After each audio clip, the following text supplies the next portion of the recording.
Tonight's broadcast is about to begin. Thank you for joining us on Cedar Creek Media. This is J.D. Bird. You are listening to Mabank Sports here on Cedar Creek Media. It's showtime!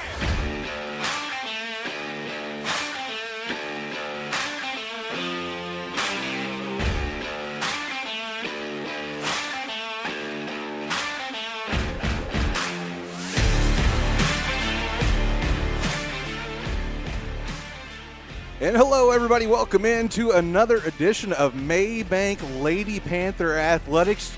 But JD, we're in a strange place. It's a new season. It's a new sport. Here we are at the at the softball field, and we are ready for some Mabank Lady Panther softball. So how about that? They are taking on the Scurry-Rosser Ladycats. This is a big deal for Principal Rowland. We were talking to Principal Rowland just a few minutes ago, and he was so ecstatic about the state of this field and how it has held up.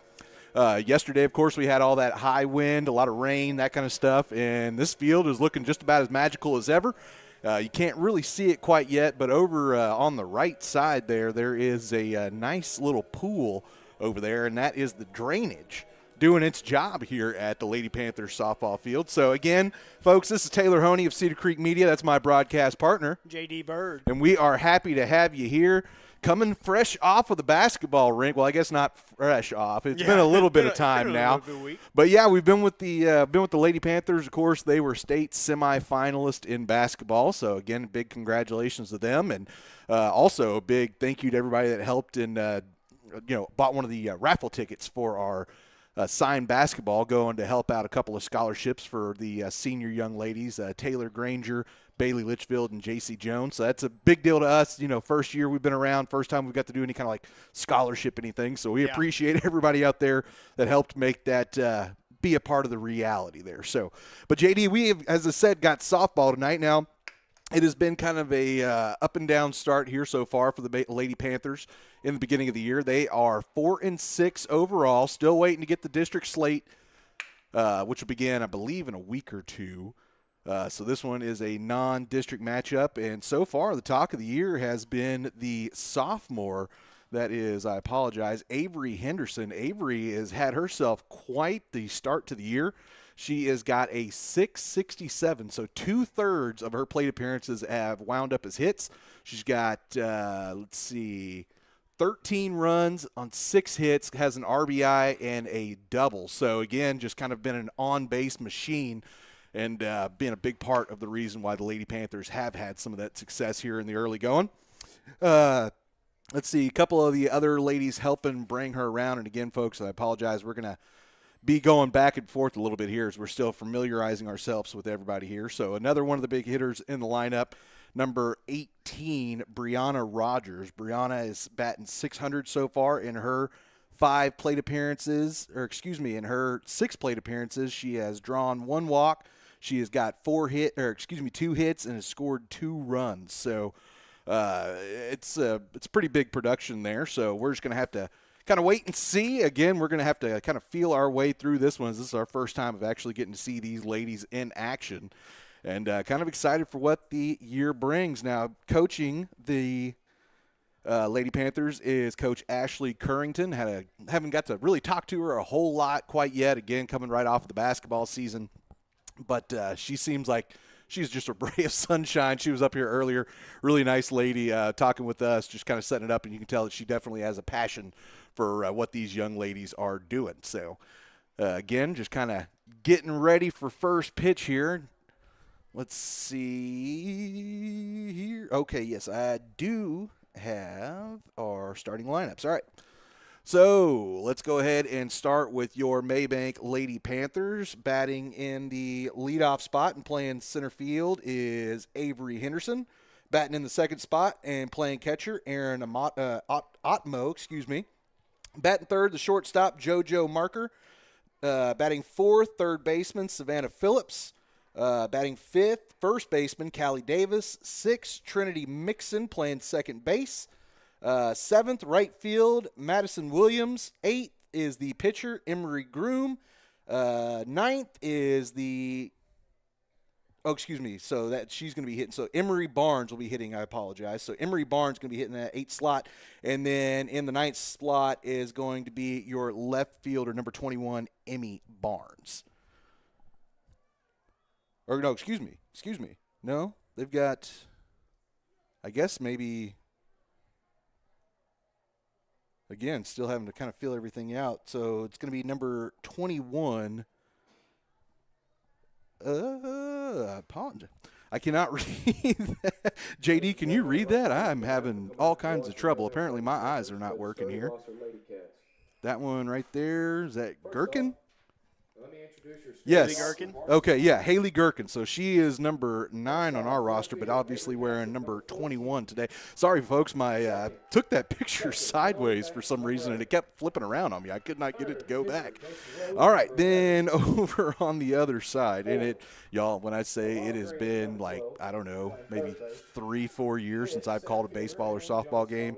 It has been that long, so y'all just kind of bear with me here. So over on the Scurry-Rosser side, leading off for them is going to be left fielder Avery Hatcher. Second hitter is going to be catcher Melanie Banks. Third is going to be pitcher J.C. Rhodes. Fourth, third baseman Alana Green. Fifth place will be the center fielder Emily Johnstone. Sixth place hitter is going to be the shortstop Addison Rickman. Seventh hitter is going to be right fielder Leanne Eccles. Eighth hitter first baseman Shiloh Jones, and ninth going to be the second baseman Paisley Chadwick. As actually may not be a familiar voice, but a familiar face around here. Mr. Aaron Roden actually announcing the lineups, and I didn't notice. I apologize. So let's let Aaron take over here. Number 13, your shortstop, JoJo Marker. Number 2, playing third base, Savannah Phillips. Number 25, playing first base, Callie Davis. Number 15, playing second base, Trinity Mixon. Number 10, playing right field, Mason Williams. Number 7, your pitcher for the night, Emery Groom. Number 3, your DP, Emmy Barnes. Number 21, left fielder, Haley Gherkin. I'd like to give a special thank you tonight to our manager, Sophia Ford, our assistant coaches, Kendall Lane and Megan Graham, our head coach, Ashley Currington. I'd like to ask all of you to please rise and remove your hats for the playing of our national anthem.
All right, so just about time to get the hardball season kicked off here, JD.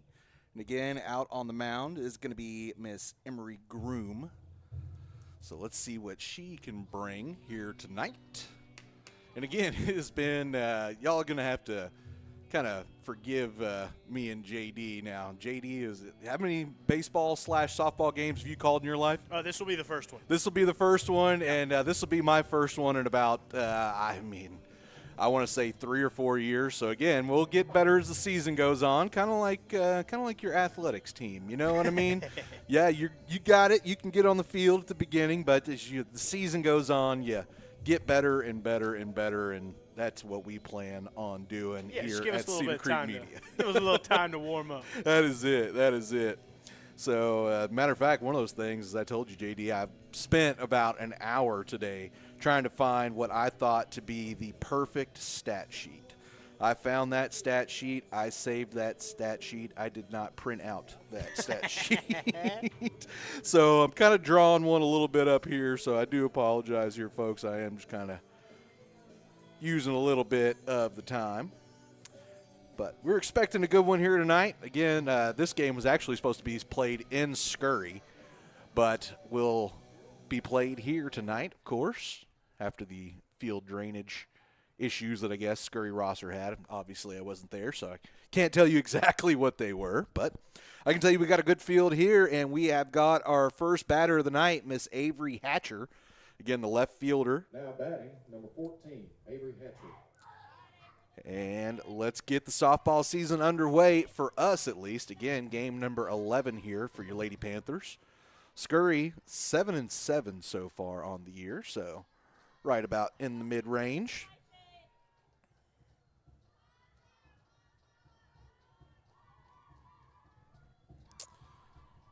And we'll see what Groom starts us off with.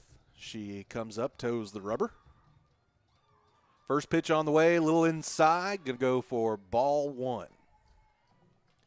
JD, I'm going to be up in your space a lot, looking over to double check and make sure I get the calls right. It's all good.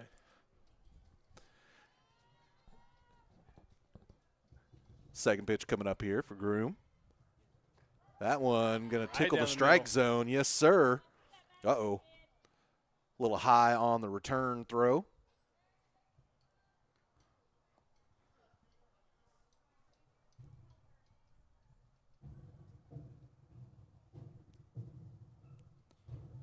All right, coming back up to the rubber here.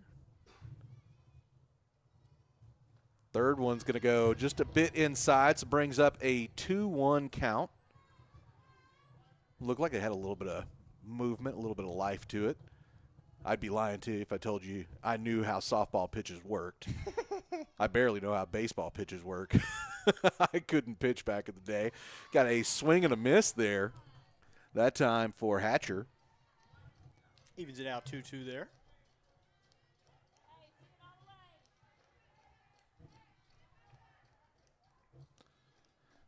Payoff pitch coming up here for Groom. See if she goes right at her. Tries to pitch around a little bit. Does try and pitch out. Tries to get a swing. Good job by Hatcher to lay off that one, so fills the count up here.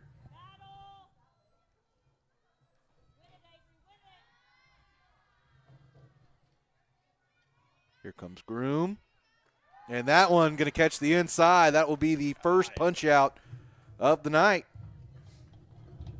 And the first out of the inning. Melanie Banks.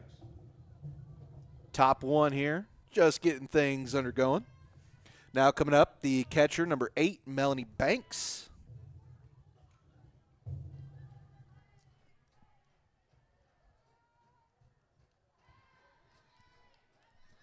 First one swung on and missed. One looked like it had a little bit of life to it as well. So Definitely had some zip on it, that's for sure. You know, and that's just, it's so wild that softball's pitching mound is significantly shorter, as that one's going to go inside. I guess I shouldn't say significantly, but it is shorter. So the speed that you're seeing, the reaction times you have to swing, I think is actually faster than baseball, just because of the differences. And, again, that big ball, you know, if it starts moving around, it looks like it's in one spot, moves away. Even if you get a piece of it, you're going to not get it very well. So a lot of tricks can be done with that big yellow ball. This one going to be a changeup, catches the outside corner. Or at least I'm going to call it a changeup. It was definitely an off-speed pitch. So ahead now, what is it, 1-2, I believe. That is correct.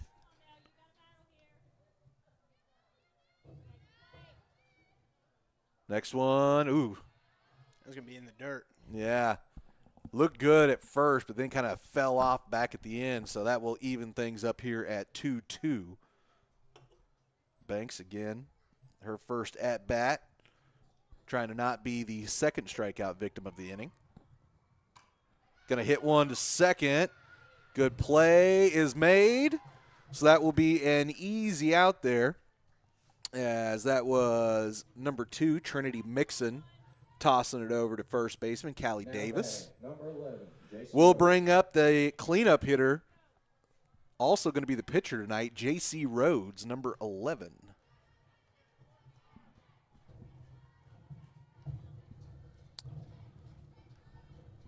Going to be hitting from the right side of the box. Big swing.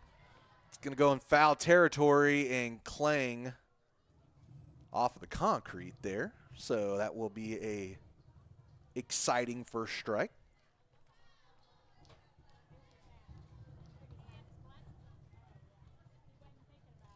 Definitely looks to be a power hitter here, does Rhodes. Pitcher, but also plays third base, so definitely tells you how they feel about her skills. Third baseman, a pitcher, and hits number 3 in the lineup, so.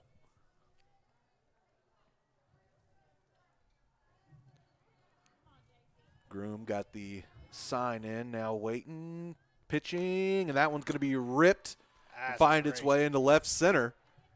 So Rhodes will have the first hit of the game for either squad. It will go down as a single.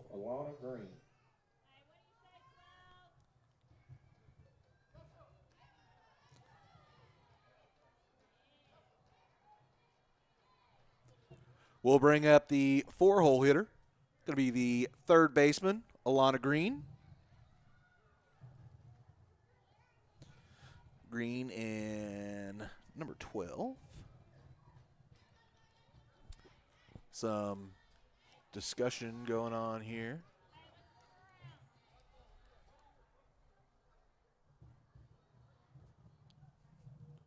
Let's see. Umpire and Coach Currington having a little discussion here. Is pointing up towards the booth as well. Not exactly sure what was going on, but it looks like it's straightened out now, so no need to worry. First pitch going to be outside. They did have the pinch runner, by the way, in for Rhodes. I believe that's number 1, Jessica Moncrief over there. If my eyes don't deceive me, which, you know, JD, they probably do. Yes, it is number 1. All right, second pitch also going to be outside here. So Green will be the first one to get ahead of Groom here tonight. 2-0 count. Pitching her to the outside on those first 2 pitches, so must have some kind of scouting report. Third one also going to be on the outside, but that time Green took a big cut and missed. So Groom gets one back, and again, she's done a pretty good job of avoiding the bats so far tonight. Even that hit didn't have a whole lot of crank to it. Looked good off the bat, but just kind of died. As the next pitch is going to come in, again going to be on the outside part of the plate. Now 3-1 for Groom. And Green looking to put a runner in scoring position at second base. Again, Moncrief in as the pinch runner for the pitcher.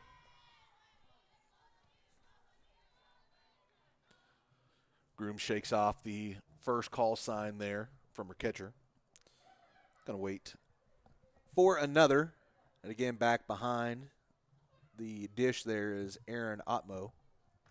Next pitch also going to be on the outside, so 6 pitches, all 6 of them on the outside. Green takes 4 of them and will take the free bag. So that will bring up, as you heard, Emily Johnstone, center fielder. She will go back to the right side of the bag after the plate, after Green was our lone lefty we've seen so far. First pitch to her. Going to catch the outside corner for a strike. 2 outs, no runs here in the top of the first inning. Mabank looking to get out of the inning after getting 2 quick outs, but then putting a couple on the path. And that one's going to be roped out into left field and not caught. That is going to probably bring home – nope, the Panthers do a good job of bringing it in. So 1 run will score on the double for Johnstone. And that will be the first run of the night. Now batting number 10, Addison. And a 1-0 lead for Scurry. We'll also bring up the shortstop, Addison Rickman, for her first run. Also a right-handed batter.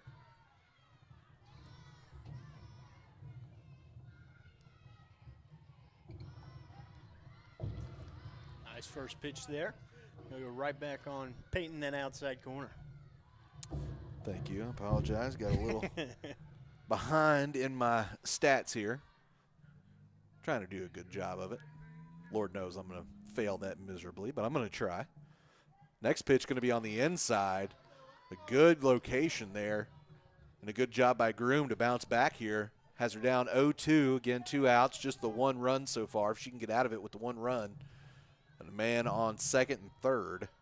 Feel pretty good about that. Payoff pitch coming. And going to be a little low. Was a great location. Just a better job there by Richmond, excuse me, just to be able to lay off of it.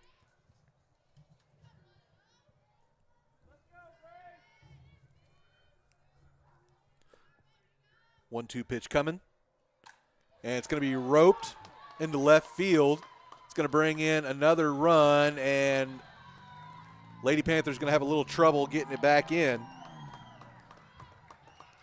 So 2 runs will score. Now 3 runs in the ball game for the Scurry Lady Panthers, or excuse me, Lady Cats. Still 2 outs. Base is cleared off now, and that is the 8-hole hitter. Got a runner on second. Oh, excuse me, there is a runner on second. I apologize. She didn't hit it inside the Parker, duh. So again, 8-hole hitter. Going to be the first baseman, Shiloh Jones. Thought about it. Little confusion there, but looks like we're doing okay. And I do apologize. I also got ahead of myself. That is Leanne Eccles up at the plate.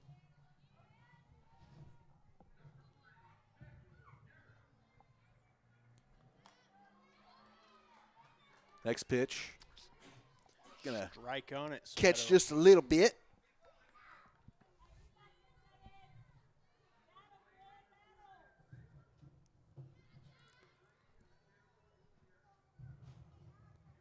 Next pitch going to be on the inside, and we'll get the call. So that was a very nice pitch and a good location. And safe going to be a call over at third base. So I'm still trying to get my stats straightened out, so I didn't even see. Yeah, right there, catcher was a little confused. Thought it was the third strike there, and started walking back to the dugout, and realized quickly that was only 2.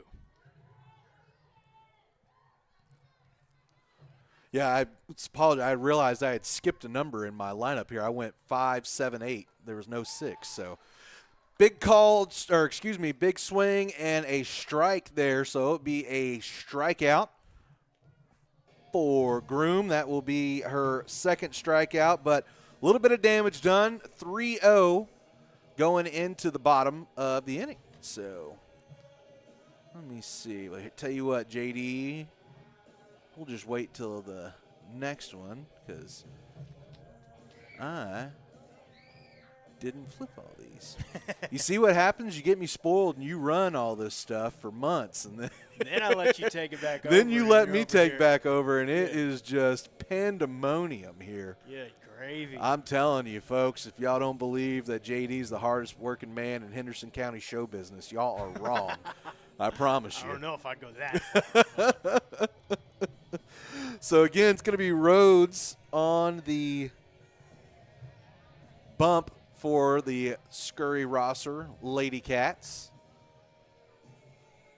Leading off for your Lady Panthers is going to be Avery Henderson, again, who has had quite a bit of success in the early going of the season.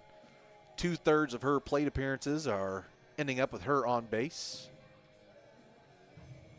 And JD, you were definitely a baseball man back in your day, and I would say 2/3 of the time you're on base, that qualifies as being pretty dadgum good. Oh, yeah, absolutely. If you're able to get yourself on base, then that is nothing but positive things when it comes to winning a baseball game. So, Yes, sir. if you are able to get yourself on base, that is pretty much all that the coach can ask of you to do.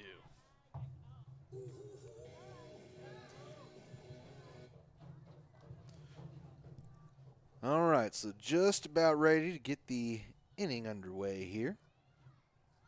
And from the looks of things, it looks like Miss Avery's going to be batting from that left side. Avery Henderson.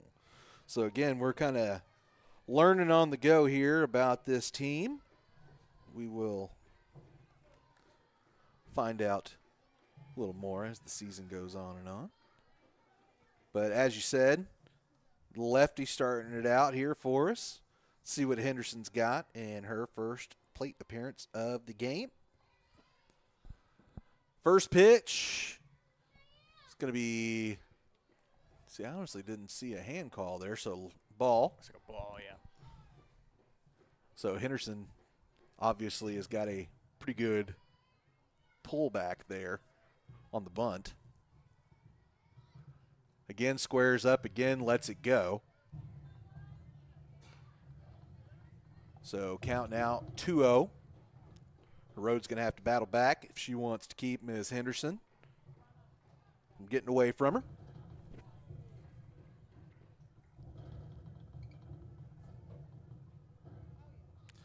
And she's going to get one down. It rolls foul, so that will be the first strike. And I now see how Avery Henderson has such a good on-base percentage there, as she is lightning fast out of the box. You don't need to hit the ball real big if you can tap it and run like that. My goodness.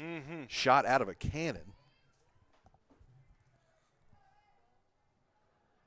So comes the 1-2, and going to be a strike above, right at the numbers. So even back up here, 2-2. Now Rhodes going to have to battle back. Excuse me, Henderson going to have to battle back. And pitch going to be outside, and I believe that was ball 3. No? I guess they're saying it was ball 4. All right, well, so we'll take the opening walk. So, hey, Aaron, we're blaming that one on you. No, I'm kidding. I'm kidding. First pitch going to get away, and Henderson going to get a easy steal of second. Is again the first pitch to Aaron Otmo. Going to end up in the dirt, and Otmo going to start with a 1-0 count.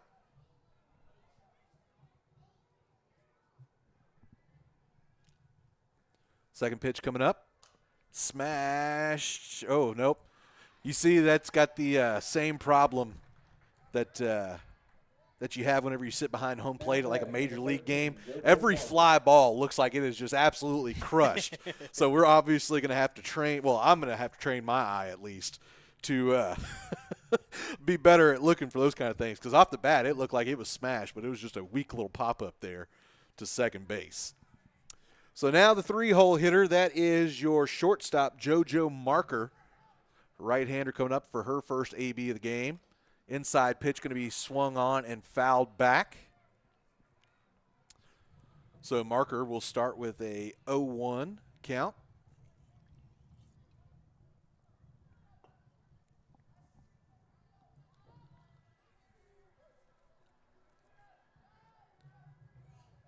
Second pitch of the AB coming up here. And that one going to be real tight inside, almost hits Marker, but it does get past the catcher and puts Henderson up on third base. So you've got Wheels just a few feet away from scoring a get-back run here. As Lady Panthers, again, gave up 3 in the top of the frame, 3-0 here in the bottom of the first, but looking to strike back. Pitch going to be outside.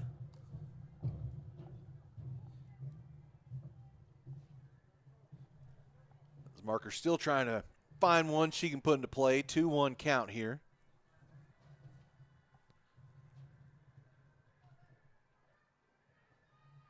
Rhodes with the delivery, going to be high and outside. So now 3-1 is the count.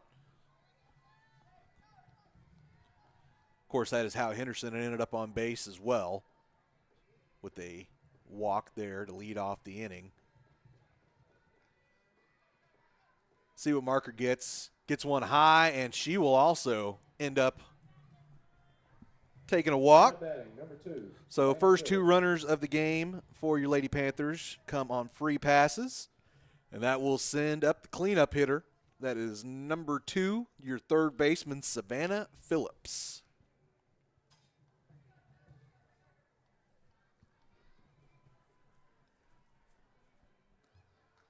Phillips wanted to turn on that first pitch, but didn't do it. Safe back at third. It was a really close play, but Henderson does a good job, as Marker was able to take second in the process as well. So now 1 out, cleanup hitter at the plate in Phillips, man on second and third. Next pitch also going to be on the outside. So we'll be 2-0.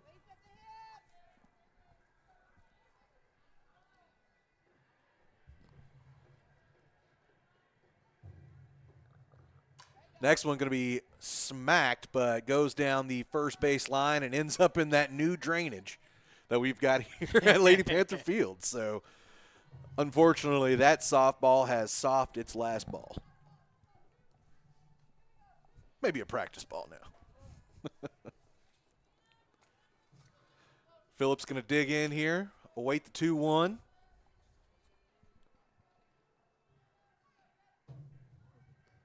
Pitch is going to be inside. They say too far inside. So we'll now bring up 3-1. Phillips batting .583, has 9 RBIs so far this year. So definitely somebody you want to see up in this situation. As she swings at one, going to tap it to third. Play going to be not made at home plate, so the tag was too late.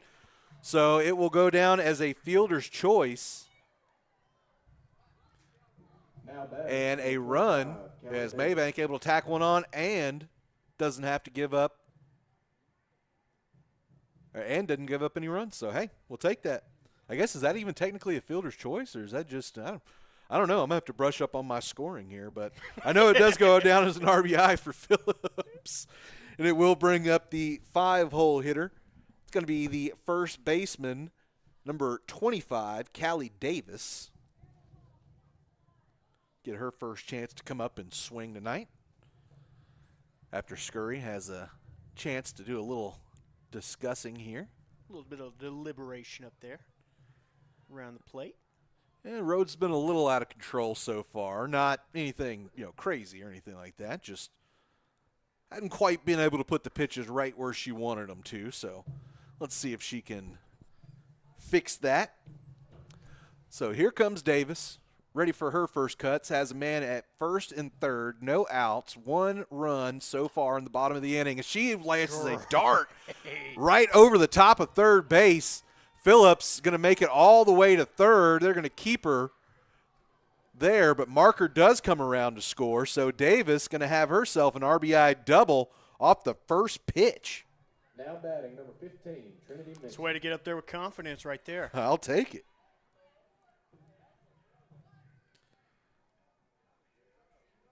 So first official hit of the night goes down for a run, or a couple of runs, excuse me. Or no, 1 run. 1 run. Phillips on third, Davis on second. Up at the plate now, second baseman Trinity Mixon.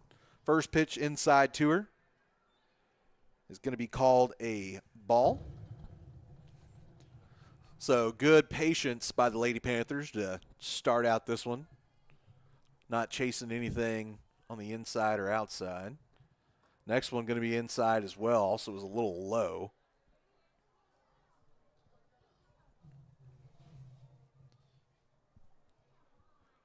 Rhodes setting up again here.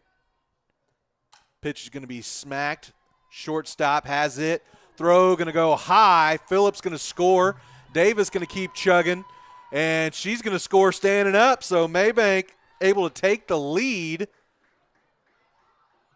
Ended up with a little triple there. Yeah, how about that? So Trinity Mixon, it's going to officially go down as a single with an error. But, yeah, like you said, ostensibly ends up going down as a 2-run triple. So that will work. All right. So Mason Williams, the right fielder, now going to be up to take her hacks. And first one going to be on the outside, and that is inside, a ball. right there. Or, excuse me, that's what I meant to say. It really is what I meant to say, I promise. Yeah, Rhodes really seeming to just try and attack that spot on the inside. Just hasn't quite been working for her. It's right there. Gets away from the catcher, and that will bring in Miss Trinity Mixon. Yeah, and that will be a wild pitch run scored. So Mabank tacking on an insurance run here in the first. Feels weird to say insurance run in the first, but that is pretty much what it is. Is that one going to be tapped and ends up out of bounds? Or excuse me, not out of bounds, in the foul territory. Again, we are coming off of basketball, folks, so we are working on getting it all figured. We should be there sometime in April. I'm just kidding. Is the next one actually going to go well behind Williams there? And will be another ball, so 3-1 now. So it can be real selective here. And it's going to go ahead and tap one out to right field. Sliced around, but played well by Scurry, but throw just not quite strong enough to tag her out or to get to her. So Williams going to have herself a double. And Mabank with a little one-out rally here in the first. Now, oh, yeah, still one out. 5-3 lead, and it is going to be the pitcher, Emery Groom, up to bat.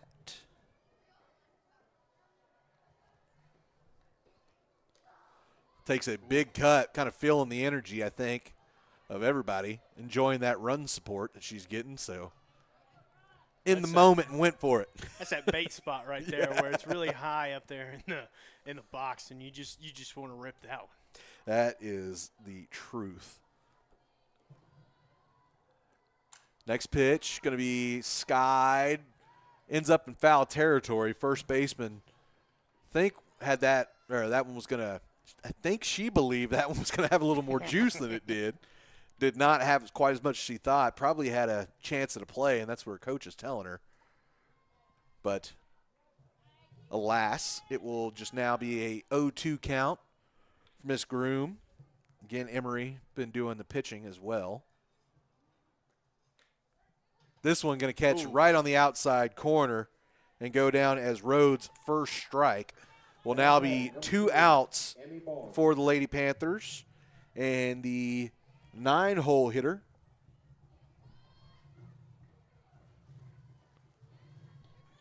that is number 3, Emery Barnes. So Gherkin, I guess, not hitting. And Barnes would be the pinch player. I'm really not sure. She grounds one, goes to third, can't get a squeeze on it, can the first baseman, and heads up running there from Mixon as she is able to score from second base off of the air. So another run goes up for the Lady Panthers, now doubling the Scurry-Rosser Ladycats, 6-3, still in the first inning, and now we're going to go all the way back up to the top of the lineup with Avery Henderson coming in to bat. First pitch going to be called a strike. Yeah, right down the pipe. Went for a swing at it and missed it. Just missed it by that much.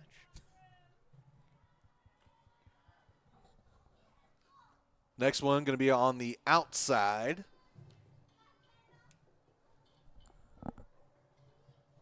Evens the count up at 1-1 here.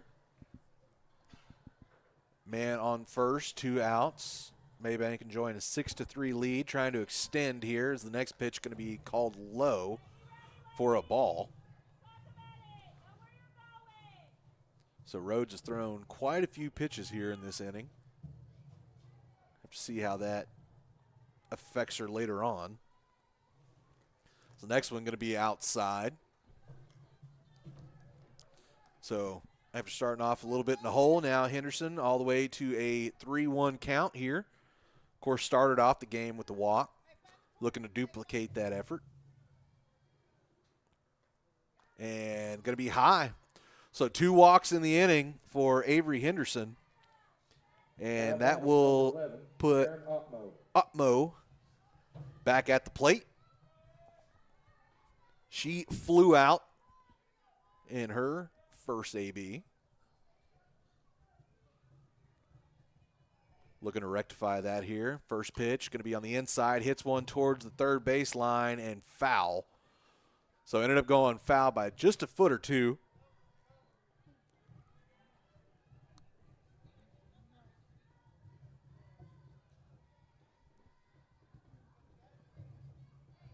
So we'll come back and do it again here. 0-1 count now.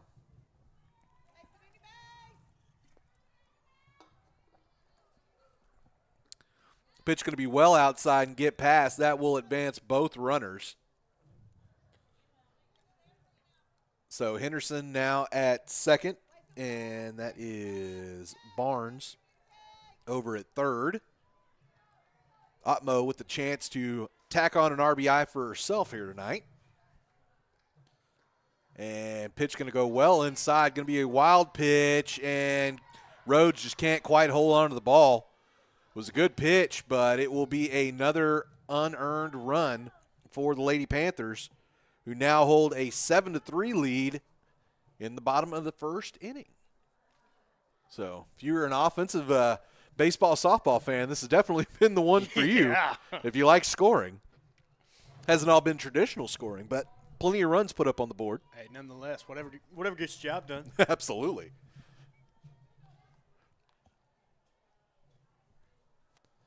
All right, next pitch going to be framed really well. Looked like the pitch may have been just a hair on the outside, but the catcher there, Banks, able to frame it really nicely. So evens up 2-2 here.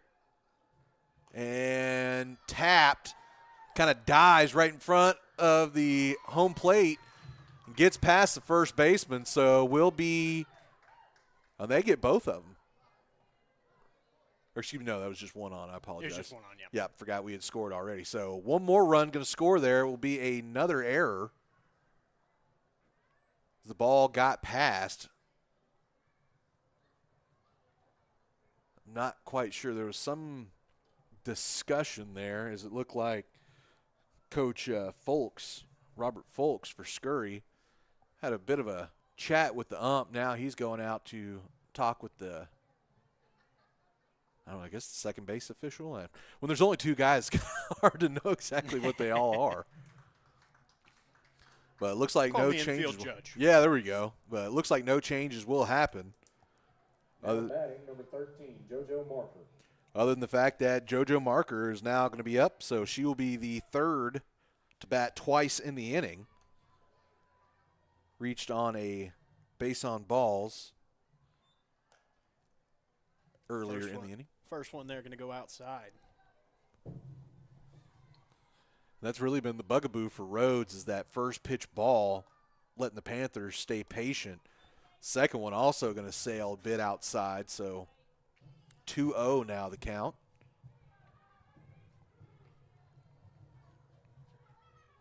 And Marker going to tap one, caught by Green, so that will end the inning. So after just one, it is already 8-3. Your Mabank Lady Panthers hanging on to, well, I guess not even hanging on, holding on, just building up a nice lead here after one. Let's go ahead and take a short break. We'll come back right after this. Jeff Van Horn and his team at Precision Spray Foam want to help you protect your investments and potentially lower your energy bill with a new layer of insulating spray foam for your home, barndominium, or metal building. Why choose Precision Spray Foam? Because they can help deter moisture, improve comfort and air quality, and provide extra strength to your building for years to come, all while being environmentally friendly and cost-effective. Jeff and his team make installation a breeze and can retrofit for any need. Call Precision Spray Foam today at 903-880-6323. That's 903-880-6323 for your free estimate today. Precision Spray Foam, part of the Van Horn Construction family and proud supporter of Mabank Athletics. What's the biggest myth about interscholastic performing arts? That you have to be the most talented or experienced to participate. The truth is, anyone can be a part of their school's performing arts. There are countless opportunities for students to participate, from theater, choir, and band to speech and debate. The bottom line, if you want to perform, there's a place for you. This message presented by the NFHS and the UIL.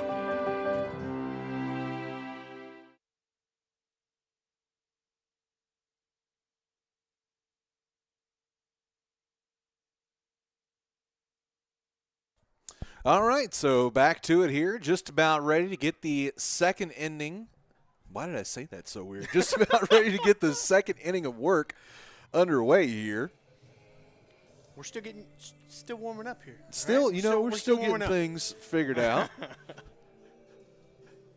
And Mabank Lady Panthers definitely didn't take long to get things figured out, as they have built a 5-run lead after one inning, 8-3 here on the home court.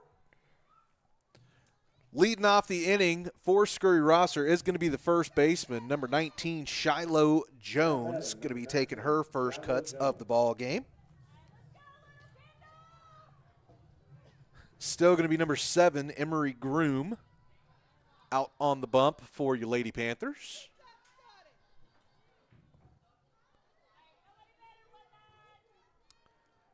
And here we go. Let me switch us over to the right camera. How about that? There we go. Get that out of the way. All right, first pitch of the AB is going to be called. Did he call it a strike or a ball? I think he said low. Strike, oh, nope. He's going to say it was low. Well, he points. He's kind of got a pointing motion there that kind of almost looks like it could be a strike call sometimes when he's calling it low. So we'll just guess 50-50, and half the time we'll be right. So next pitch, sliced. Fouls off of the new netting here, by the way. Was one of the points of contention here for Mabank, or points of emphasis, I should say, for Mabank. Getting ready for the softball season was to get this field an upgrade. They were told it could not be done as the next pitch is coming in and going to be high from Groom. But they were told it could not be done. This was built on a former pond. There's no way you can get the drainage to go down, and guess what? Mabank ISD figured out a way to get it done. Got to give a big shout out to Coach Hudson also. He's part of the crew that really made that happen out here working on it on his own. Not on his own, but actually putting his hands on the project. This is now 3-1 here for Jones. Groom going to have to work back a little bit as she gets set. And sends the next one, going to be tapped by Jones, foul. So it looked like Jones was going to be patient on that one and then saw at the last moment it was going to be a strike, so just kind of threw a half-hearted swing at it. Didn't get much pop on it, but it does go foul. So now, full count, battle of wills here between the two. See who comes out on top. The Groom gets the pitch call, sits back. Now toeing the rubber. Pitch, going to catch the inside corner and be a punch out. So beautifully done there. That will be the third strikeout of the ball game. And we'll bring up, as you heard, the 9-hole hitter, the second baseman, Paisley Chadwick.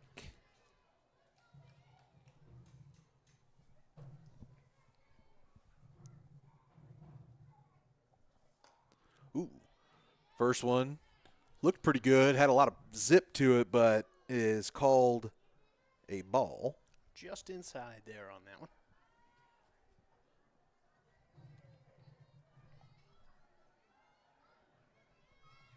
Ooh, big cut, but good placement there by Groom as Chadwick couldn't touch it. So Good way to switch it up on him there. Go way inside, then outside. Throw one right at you, and then throw one away from you. And then put it right down the middle. And that one looked like it was maybe a changeup of some sort. That one definitely looked like it had a little something taken off of it there just to disrupt the timing there of Chadwick. So payoff pitch coming up here for Groom. 1-2 count. And swing and a miss. And okay, Chadwick kind of stood there for a second, so I wasn't positive, but wasn't sure if she maybe tapped it, but no, she did not. So a couple of strikeouts here to start off the second inning. Nobody on, 2 outs, and the leadoff hitter coming up to bat here. It's the first pitch, going to be smoked over to second base, but Mixon able to make the play. So Hatcher, for the second time, is out in the ball game. Struck out the first time, grounds out this time. But either way, Mabank gets out of it clean. They're going to come back up, still sporting that 5-run lead. Let's go ahead and take a short break. We'll come back right after this here on Cedar Creek Media. Kylie with Double K Photography will help you never forget all those special occasions, wedding and maternity photos, as well as family and senior portraits, just to name a few. With over 5 years of professional experience, Kylie can transform your wildest dreams into reality with pricing options available to fit every budget. Contact Kylie by email to book today at hello@doubleKphotography.studio or online at www.doublekphotography.studio, where you can also see samples from Kylie's previous works and client testimonials. Double K Photography, a proud supporter of Mabank Athletics. Why are interscholastic sports called the last classroom of the day? Because they teach students important life lessons like teamwork, accountability, and perseverance. School sports are so much more than a game. They're about developing the whole person. That's why they're an essential part of every student's education. Encourage your student to participate in the last classroom of the day. Interscholastic sports in Texas. This message presented by the UIL and the Texas High School Athletic Directors Association. Well, look at that. Perfect timing. All right, as you heard, Mr. Aaron Roden there, of course, if the name sounds familiar, but you're like, what is it? One of the fantastic athletes of these Mabank Panthers over the last couple of years, but unfortunately will be graduating and leaving us this year, class of 2025, so congratulate him on all his success. And if I heard right, future cop over there as well. So going to be protecting and serving one of these days as well. So you see, you never knew you were going to be famous, did you, Aaron? All right, so as you heard, it is going to be Savannah Phillips to lead it off. She reached base on a fielder's choice, I guess, technically, or reach on an error. I'm really not sure exactly how to score it, but got the first run of the ball game on the board for the Lady Panthers. And she's going to lead off the bottom of the second here. Still 8-3, Mabank on top. Looking to add some more here as the first pitch going to be fouled off. Rhodes still on the mound for Scurry-Rosser. So she's going to have the opportunity to get herself out of the jam. Keep pitching this one. Second pitch going to be right in the heart. Surprised Phillips didn't cut at that one. Saw her stay pretty aggressive in her first AB. So now down 0-2.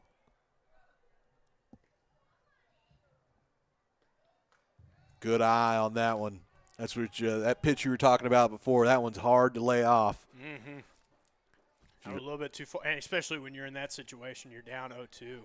It's one of those things where you're thinking swing before it even comes at you. So. And look at there now, Phillips able to just kind of poke one into right field. Wasn't fancy, but it is a single, and will be her second time on base tonight. And it will bring up Miss Callie Davis again. Now she ripped one in the first inning. RBI double. Also came around to score in the inning. So chance for her to continue her nice outing she's had so far.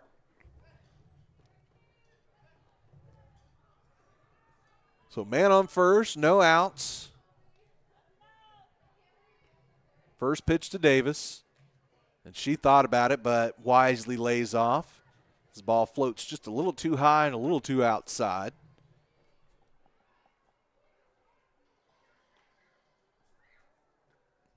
And that pitch going to be outside as well. So 2-0. Rhodes kind of staying away a little bit from Davis. She got an inside pitch in that first inning and just smashed it. Now she decides to go inside, but just a little too much. Ball did get past the catcher, but able to wrangle it rather quickly to avoid the damage.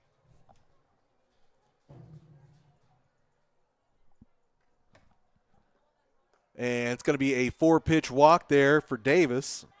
As I said, will be her second time on base. 15, Trinity Mixon. And it brings up Trinity Mixon.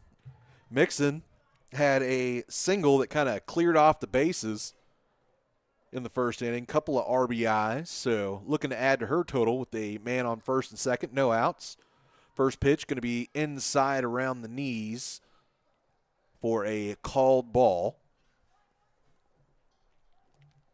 Again, consistently tonight, Rhodes has just had a little bit of trouble with that first pitch, allowing the Lady Panthers just to stay really selective up at the plate. Second pitch going to be pretty fat, but Fouled way off. going to be fouled, yeah.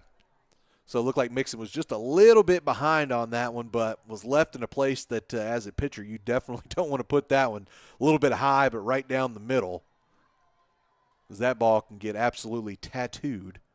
Next one going to be in the dirt in a little while. That will advance both Phillips and Davis. So Phillips now up to third, Davis at second. Still no outs.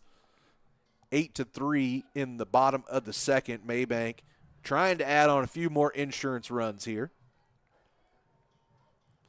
And that pitch also going to bounce away. Phillips thought about it, but backs off. Didn't get a great jump on it, so decides to go back. It looks like Coach Currington kind of telling her the same thing, like if you commit, you got to go.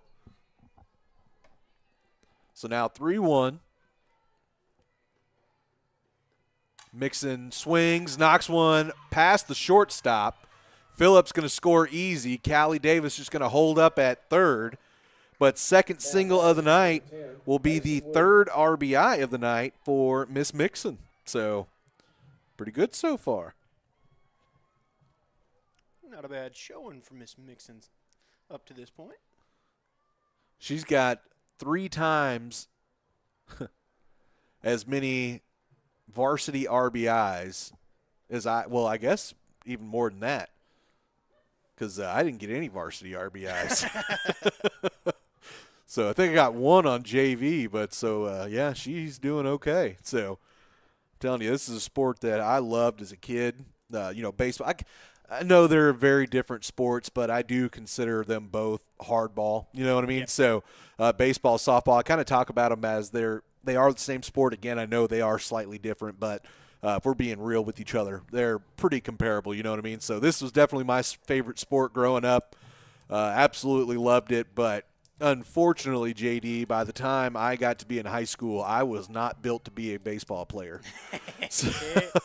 I resemble that remark. Yeah, well, my knee and my build definitely held out of my baseball career, as that first pitch was called a strike there to Mason Williams. Next one going to be a little high. Williams takes. She had a double in the first inning as well, so part of the big production Mabank saw in the first inning. Man at first, third, no outs. Pitch going to be called a ball, just a little on the inside. Brings it to a 2-1.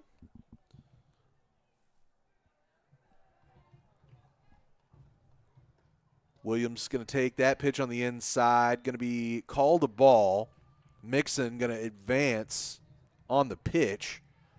Yeah, shortstop was lurking out at third. Second base was nowhere close to it, so went ahead and took it for free. Hey, there's nobody there to cover it. Might as well, as that one's going to be hacked at and sent out of bounds. Sent foul. Goodness gracious. It's going to take me a day or two. We'll get this figured out. I'll never call it fouled off again. That is from now on out of bounds.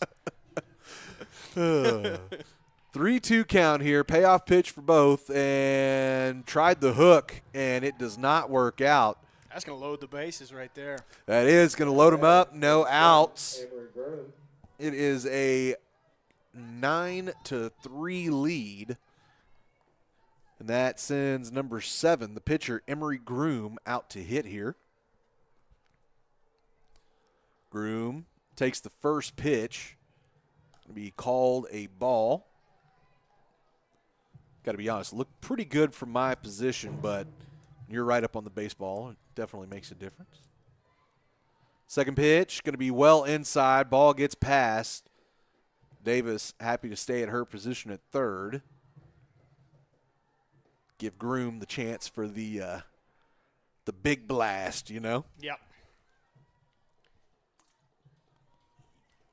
Of course, this is definitely the stance you want to have to just be able to wait out your pitch. And right now she's not seeing hers. No, that one was far outside as well. So now a 3-0 count, and Rhodes in danger of sending in another unearned run. This will be the first walked-in run, as that one's going to be grooved in. All right, so now we get to see the swing again. So we'll see if she decides to take one more, or if she's going to take it away.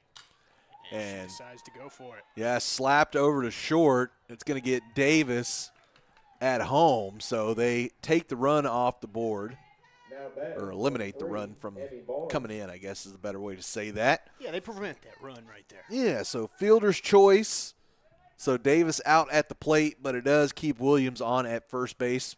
Base is still loaded. Now up to bat is Miss Emmy Barnes. First one outside. Next one looks like it's going to be low.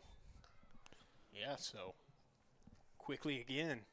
Little 2-0 count to start.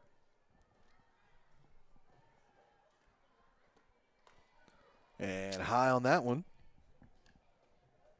Right back to it. So now you make her throw you a strike. Next pitch, going to be a little high, a little outside, and going to be a walk. Sorry, I lost my count there, so that is another run into score. Yeah, that'll take it to 10-3. And it will bring up the top of the lineup again as Avery Henderson, once again, going to step into the box. Looks like we might be trading off pitchers here. That is exactly what it looks like. That is number 12, Alana Green, coming in and going to be warming up. So while she warms up, let's go ahead and take us a short break. We'll come back right after this here on Cedar Creek Media. For nearly 30 years, Carrie Harris Satellite has been the Lake Area's trusted satellite and internet retailer by putting the customer and their needs first. And we here at Cedar Creek Media can attest to that. I'm JD Bird with Cedar Creek Media, and we're not just partners, we're customers of Carrie Harris Satellite, and can't recommend him and his friendly team highly enough. Stop by Carrie Harris Satellite in Athens today and ask how they can get you set up with Dish, Spectrum, Starlink, Boost Mobile, and more at 103 La Costa Street in Athens, or call 903-677-9522. Again, that's 903-677-9522. Timeout. All right. Remember, we're a team that plays together. Listen, the winning will take care of itself. We just have to get everyone involved. In interscholastic sports, we celebrate what makes every one of us unique. And in the pursuit of a common goal, everyone in the huddle, in the bleachers, and in the community comes together. This message presented by the UIL and the Texas High School Athletic Directors Association. All right, so again, it's going to be Alana Green taking over on the mound for the Scurry-Rosser Ladycats. She's going to be battling back from a big deficit here, 10-3 in the bottom of the second. Still just one out for the Lady Panthers. Avery Henderson still going to be in the box.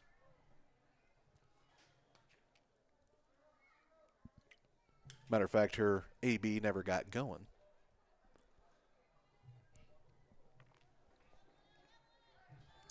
All right, well, let's see if Green can calm things down a little bit here for the Ladycats as Henderson climbs into the batter's box.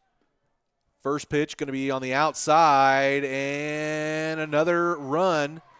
2 runs are going to score for the Lady Panthers. There's nobody able to come back and back that up. So that was, excuse me,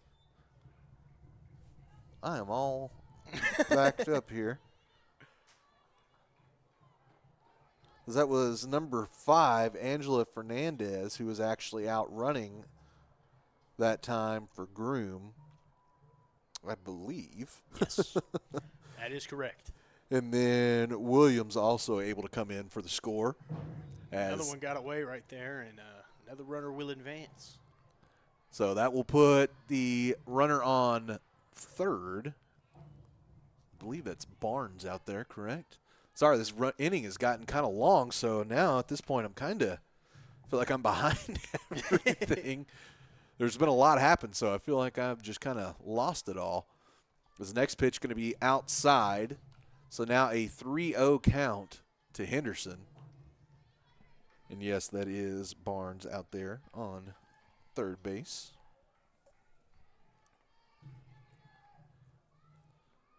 So 3-0 count. Green coming to the plate here, and that one's going to be outside as well. So Henderson, for the third time tonight, will take a base on balls, and that will bring up Otmo. Otmo has flown out and reached on an error so far, so technically 0 for 2 in the books, but has definitely been a part of the offensive production. She has scored a run tonight, one of the 12 on the board for your Mabank Lady Panthers. And it looks like Henderson had maybe some kind of,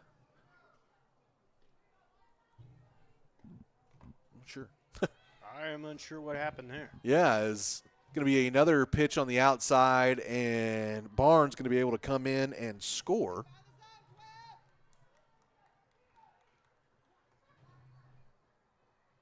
Looks as though they called Henderson out, though. She's so not 100% what happened there. Have to go back and watch the replay on that. Well, it looked as though on the walk, Henderson attempted to round first base and head to second. Oh, okay. And ooh, that one's going to be a little in behind there for Otmo. Just kind of has to do the quick feet and get out of the way. But no, yeah, I appreciate that, JD. I didn't see that. Again, I appreciate you more than ever as I'm over here working this computer today. I'm telling you. I was good at it during football season, then you took over, and now I feel like a child again. Is that one going to get over the heart of the zone for a strike? So 3-1 now, going to be the count on Otmo. And she's going to tap one right back to Green and going to be able to get the out and get the Ladycats out of the inning. So now a 13-3 lead, and we have got the third inning of action coming up. But before we do, let's hear from our good friends over at Golden Chick. Golden Chick's new Golden Bowl is so big, it's a whole lot of yes and a whole lot of yum. So if you like big bowls, then we cannot lie. The new loaded mashed potato bowl is a whole lot of Golden Chick, a big bowl you can't deny.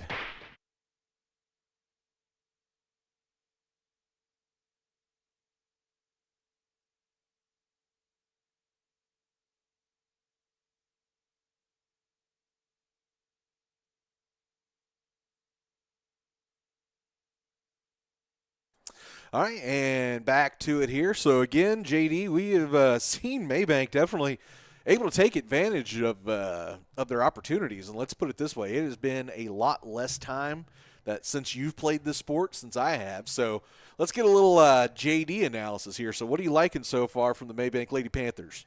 They just they're very patient when they're at the plate. They're making the pitcher pitch to them. They are not swinging at whatever she throws that way. They are like, you're going to put it in the strike zone or you're going to walk me. And they've done a fantastic job of doing it. And staying patient there at the plate really does pay dividends at times. We saw it there multiple times there in that inning. We saw it in the first inning.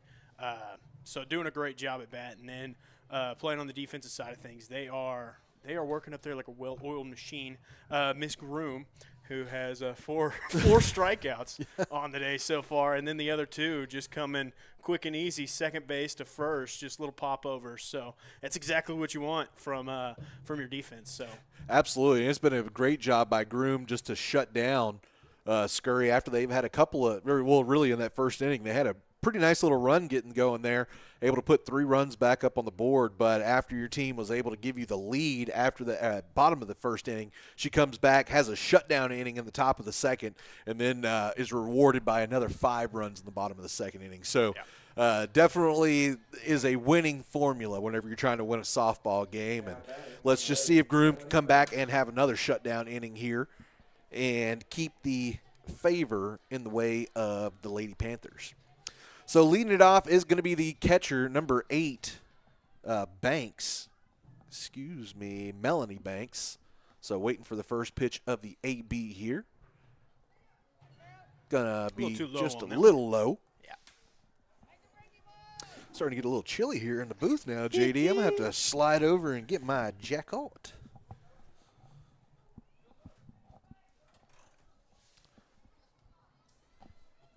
Well, didn't miss much as taking our time here for pitch number 3. All right, and that one going to be tapped to the shortstop, going to be able to get it over, and that is going to be an easy out there.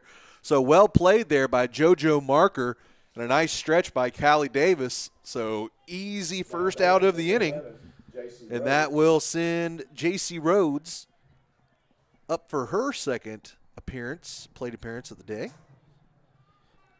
Had a single, kind of started that rally in the first inning for Scurry.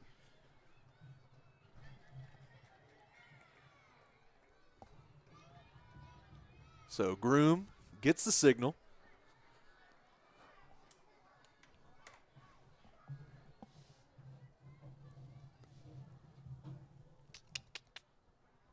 A little while between pitches here, and it's going to be, I don't know if that was a changeup or a curve or. That's called coming off wrong on the hand right there. That was called men's league slow pitch right there. That didn't exactly come out the way she wanted it. One of her fingers right there said, I'm going to hold on to this thing, and the rest were like, all right, we got to throw it now.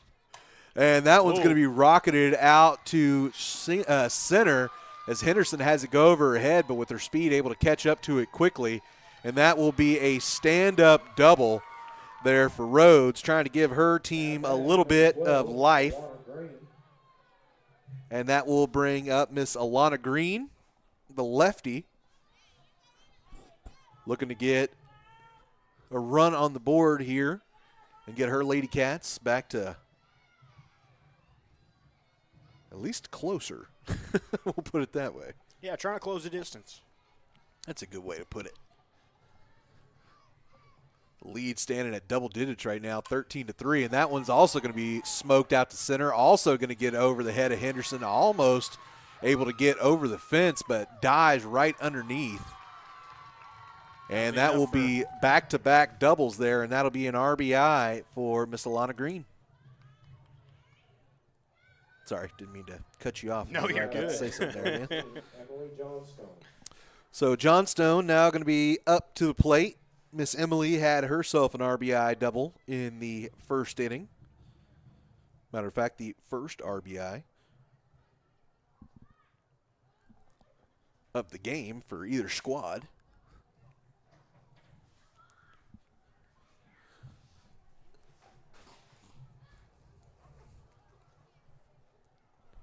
Aaron? No, for sure. See, you try and get on these kids' good side and feed them Mountain Dew, and they just don't want it. I'm telling you. That's why you look like that, and I look like this, Aaron.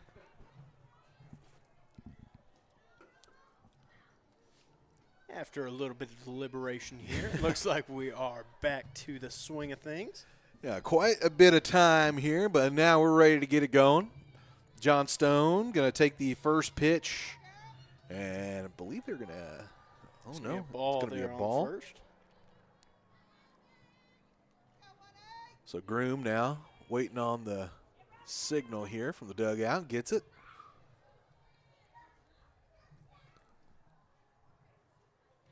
And going to be tapped foul. So that will even things up at 1-1 here. Again, top of the third. Mabank currently leading 13-4. Scurry able to scratch across one so far on the top of the third, but again, a lot of work to do. They want to catch back up in this one. Man on second. And going to be tapped to third. Phillips able to get it, sling it over to Davis. Davis squeezes. So that will be 2 outs. Man at third. Green, as a matter of fact, there. And that will bring up the 6-hole hitter there. Richmond. Addison Richmond, that is. Yeah, right here, important position. Got a runner in scoring position right now. Just got to bring her home. If you're Scurry, that is. Yeah, with those 2 outs means you're going to have to keep it on the ground.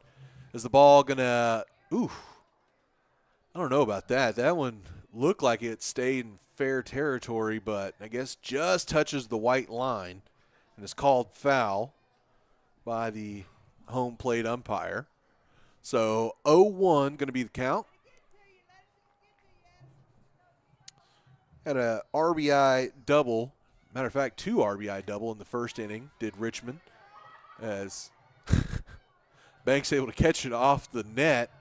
I think she kind of may have thought it might have been an out for a second. She presented it very proudly, but nope, unfortunately, if it touches anything else, it is not.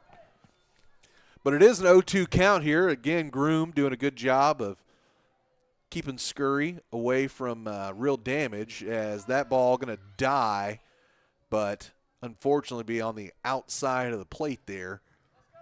But a really good job there of kind of getting Richmond's eye level and speed calibration kind of messed up there.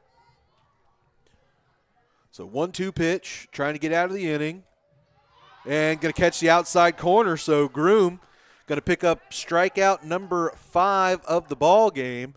And Mabank going to still hold on to a 9-point lead going into the bottom of the third inning. So let's go ahead, take another short break, and we'll come back right after this here on Cedar Creek Media. Jeff Van Horn and his team at Precision Spray Foam want to help you protect your investments and potentially lower your energy bill with a new layer of insulating spray foam for your home, barndominium, or metal building. Why choose Precision Spray Foam? Because they can help deter moisture, improve comfort and air quality, and provide extra strength to your building for years to come, all while being environmentally friendly and cost-effective. Jeff and his team make installation a breeze and can retrofit for any need. Call Precision Spray Foam today at 903-880-6323. That's 903-880-6323 for your free estimate today. Precision Spray Foam, part of the Van Horn Construction family and proud supporter of Mabank Athletics. What's the biggest myth about interscholastic performing arts? That you have to be the most talented or experienced to participate. The truth is, anyone can be a part of their school's performing arts. There are countless opportunities for students to participate, from theater, choir, and band to speech and debate. The bottom line, if you want to perform, there's a place for you. This message presented by the NFHS and the UIL.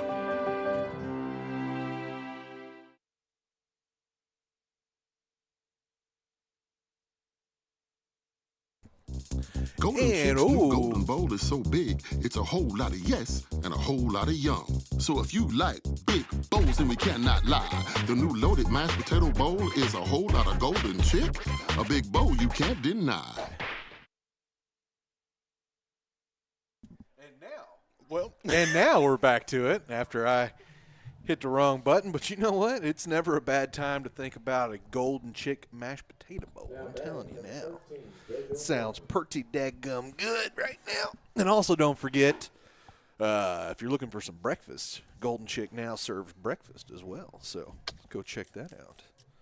All right, so bottom of the third, leading off is going to be your shortstop, Marker. Looking to make her mark on the game. You see what I did there? So funny over there. First pitch, going to be off the mark. Oh, I'm just keeping it going. Just keeping it going. This guy. Oh, goodness. And again, that was Marker who made a pretty nice play from the shortstop position. There to help get out of the top of the third inning for the Lady Panthers. Now looking to turn that over into some offensive prowess. Had a walk and a foul out, or excuse me, a fly out so far in the game. So looking to get herself her first hit and her second chance to run the bases. Well, his count quickly goes 2-0. It's looking like possibly another walk. And that one going to be tapped and foul. That was a big swing there. She was looking for all of it on that swing. But whenever you're up 13-4, you kind of get there. Excuse me. Yep, 13-4. Oh, I can't see that corner from where I'm sitting. So. Oh, you do have a pole in your way. Okay. Yeah, so I'll allow it. That's why I keep having to tilt my head over to you as the big hack again. Going to be cut on and miss. So now 2-2. But so, yeah, everything's just kind of off memory right now. So, well, I will inform you. It is 13-4. That is correct. Green still on the mound, looking for the payoff pitch here. Going to be a little high. Really good job there by Marker to be able to let go of that one. We'll fill the count up here at 3-2. No outs, nobody on here in the bottom of the third. And pitch going to be the inside, so that will be another free pass there. Second of the night for Miss Marker. Now batting, number 2, Savannah Phillips. As you heard there, Miss Savannah Phillips now going to be heading up to the plate. Reached on a fielder's choice with an RBI and also hit a single in her first 2 plate appearances. Let's see what she can do here on lucky number 3. As she's going to smoke one that gets down. Again, looked a lot harder off the bat from our position than it was, but unable to get it fielded cleanly there was the shortstop, Richmond. So, now batting, number 25, believe that would be officially scored an error if I was a official umpire. So we're going to call that one a reach on error. Regardless, third time Phillips has been on base tonight, and that will bring up Callie Davis. Looking to do some damage here. Hit her a RBI double in the first. Had a walk in the second.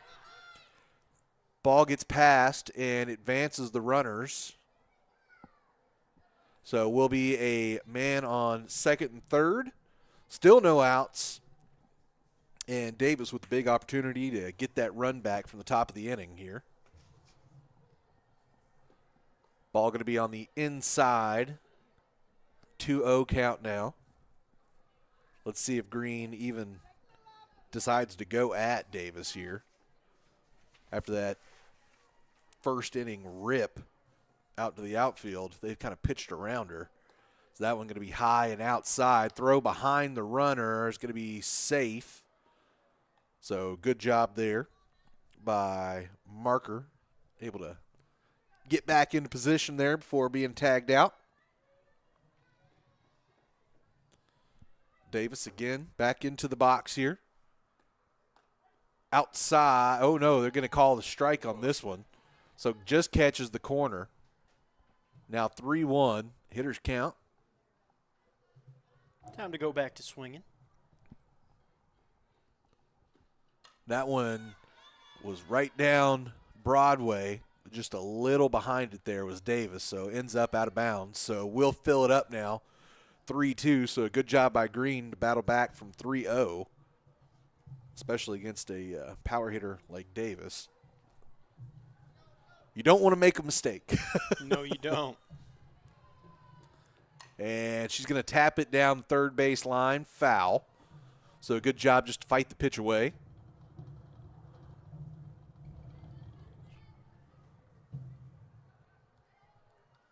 Going to continue working there at the plate. It's Callie Davis. Kind of a little slow getting the ball back in.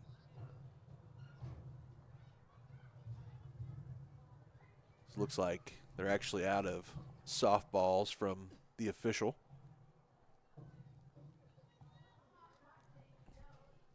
All right, now we've got a softball wrangled up here. Let's get back to it. I think the person that's most happy about it is Davis. Had a second to kind of sit back and think about it. Is she's going to rip another one, but it's going to go behind. So, again, just a little bit behind on that one, but good job of fighting away these good pitches. The last few pitches we've seen from Green were really some of the best that she's thrown so far, but Davis just able to fight them away. Remains 3-2 here. Still 13-4 here in the bottom of the third. And that one's going to be low and a walk, so good job by Davis. Fighting her way in. We'll draw her second walk of the night, and that will bring up Trinity Mixon. Bases loaded. Have a chance to get things done here. Yeah, she's got 2 RBI singles so far with 3 RBIs between the 2 hits. So see if she can continue the trend here. Pitch number 1 right there in the dirt.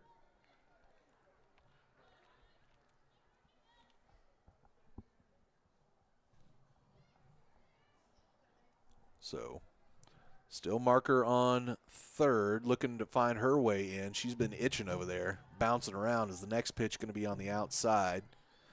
Phillips at second, Davis at first, and again Mixon looking to pick up her 4th, maybe even 5th and 6th RBIs of the night. So that pitch going to be well to the inside and a ball. Now 3-0. Anything that's above about the thigh area is probably free game, but don't want to swing at anything low. And that's exactly what she doesn't do. So it will be the first walk, but it will be another RBI for Mixon. Well, right there with the 3-0 count. You're not swinging anyway. No. So has reached base all 3 times and has put 4 runs on the board. Now back up to a 10-run lead, 14-4. And it will bring up the 7-hole hitter. That is, Miss Mason Williams. Oh, yeah, actually, we do have a pinch hitter in. That is going to be number 5, Angela Fernandez. So she's going to be getting her first cuts of the ball game. She's going to take a big swing. Not able to make contact, so first strike. Green gets back up to the rubber. Second pitch, going to be swung on and tapped. Goes to second base, so it will be a sacrifice as Phillips able to round around and come pick up another run. Actually extends the lead to the largest it has been, and now 11 runs, 15-4. And that will send Miss Groom back up to the plate.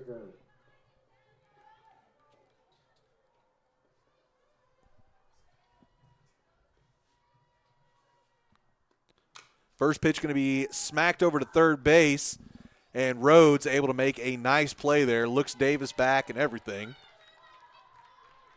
So quickly now 2 outs on the Lady Panthers. And it will send Barnes back up.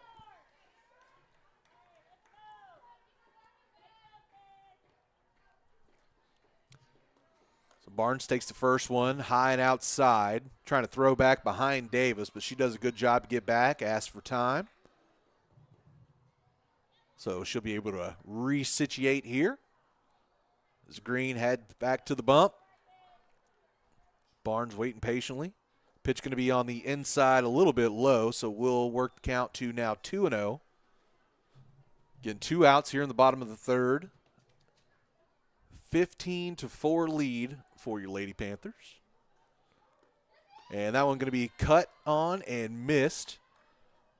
2-1 now the count. Barnes has reached on an error and also reached on a base on ball, so has been on base both of her plate appearances tonight. That one's going to catch right on the outside corner, even things up at 2-2 here. So Green trying to shut down the Lady Panthers with the man at second and third. Pitch coming, going to be, that net wasn't there. It might have broke your teeth, JD. That was coming right at you. But it does end up foul. Gives another opportunity here to Miss Barnes. Trying to pick up her first RBI of the night. And pitch going to be on the inside, so payoff pitch going to be coming up here as things are now loaded up 3-2. Got a free base over there at first. And cut on and missed, but dropped. Can't find it there, and it is going to be a free out for the Lady Panthers. So, unfortunately there for the Ladycats, catcher there, number 8, Melanie Banks, just couldn't quite locate where it was. And good hustle there by Barnes, so she will again reach on an error. That will be her second reach on error tonight. And that will send up Miss Avery Henderson for her 4th AB in just 3 innings. All 3 ABs so far have been walks. First pitch to her is going to be right on the outside corner for a strike. Of course, we've seen she's kind of a drag bunt style hitter, so going to have to actually take cuts on this one here with the bases loaded up. 2 outs. That one going to be a little too far on the outside. Green liked the spot the first time, but couldn't replicate. Count 1-1. Henderson, the lone lefty, steps back in. Ball going to be high, gets past. Davis says, nah, we'll wait and do it the old-fashioned way here. Avery's been walking all night. We'll see if we can get her an RBI on the books, you know? So now 2-1. Getting 2 outs here in the bottom of the third. That pitch going to be a little low, a little outside, but a good job there by the catcher, able to block it. Seen a couple of those get past today, but that time Banks able to corral it.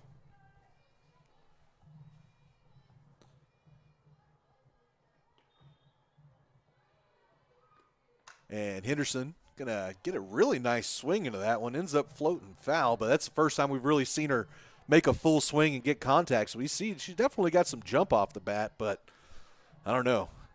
I think I agree with Coach Currington. You got a young lady that can run like that. I don't care how you hit the ball. Just get the ball in play and run. Yeah. All right, so 3-2 pitch coming up and going to be high. So will be the 4th walk of the ball game for Miss Avery Henderson, and she will get that RBI.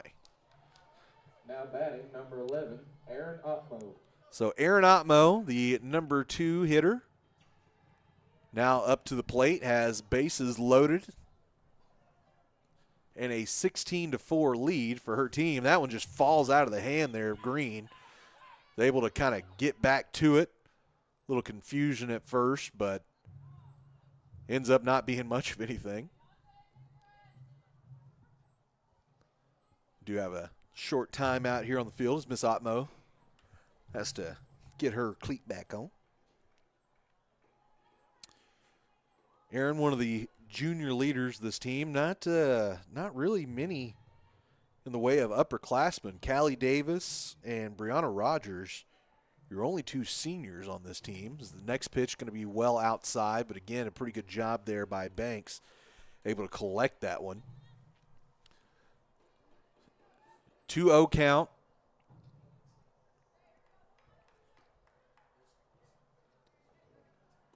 As that one going to be smacked over to second base, and play going to be made by the Ladycats. So that is the way the inning will end. 16-4, your Lady Panthers still on top. Let's go ahead and take another short break. We'll come back right after this here on Cedar Creek Media. Hey, Mom and Dad, what's one of the most overlooked safety features in a car? Everyone checks for seatbelts, turn signals, and airbags, but when's the last time you checked your son or daughter's tire tread? K&S Tires and 7 Points cares about your family's automotive safety and offers a full line of quality tires installed by a team of experts to help give you peace of mind as your loved ones drive to work, school, or run errands around town. Stop by K&S Tire today, just south of the light in 7 Points, and let them help keep your family safe on the roadways all year long. K&S Tires, great tires at wholesale prices. What's the biggest myth about interscholastic performing arts? That you have to be the most talented or experienced to participate. The truth is, anyone can be a part of their school's performing arts. There are countless opportunities for students to participate, from theater, choir, and band to speech and debate. The bottom line, if you want to perform, there's a place for you. This message presented by the NFHS and the UIL.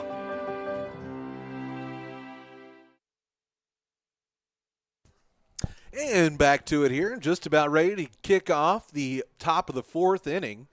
Your Mabank Lady Panthers currently holding a 16-4 lead going into the fourth inning. So definitely in firm control of this one, but of course still lots of time for Scurry to find their way back. So it looks like we've got, am I crazy? Is that a different pitcher out there? All right, yeah, so that is number 3 out to pitch. That is Miss Emmy Barnes. For some reason, I was looking at my reserve sheet, but that is definitely not. That is a young lady that has been playing. Emmy Barnes. She was playing out. So she was a designated hitter, but now moves in to be a designated pitcher. Again, there is different ways of doing things in softball, a little bit of different substitutions and things like that. Now, I claim to be no softball expert. Didn't personally play the sport for obvious reasons. But I am learning and getting better every day. So it looks like Barnes going to have a bit more movement. I've seen a lot more kind of in the 12-6 category for her. But it looks like she maybe doesn't have quite the zip. So, but as you're going third time through a lineup, it's always nice to have kind of a change up there. Absolutely. For lack of a better word. Yeah, you know, at the end, well, I'll just say in the last inning, they kind of started to get the hint on Groom a little bit. So just get out there and let them see some different pitches now. Absolutely. So first pitch from Barnes is going to be a ball. That is Eccles standing up, the 7-hole hitter. Has struck out in her one-plate appearance so far tonight. Takes a big hack and a miss on that one. So again, with the less velocitized, we'll put it that way, pitching of Barnes.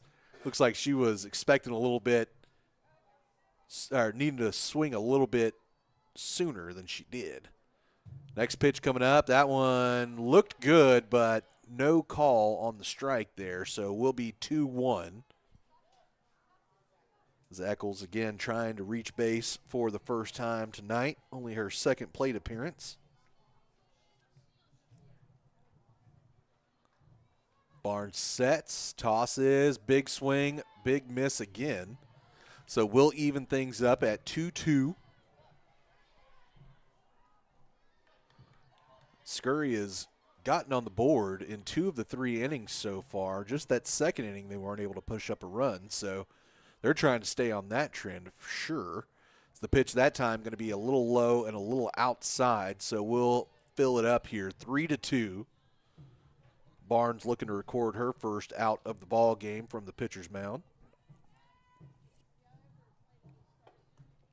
And will not do it. Looks like it's going to be inside. So that will be a free pass from Miss Eccles.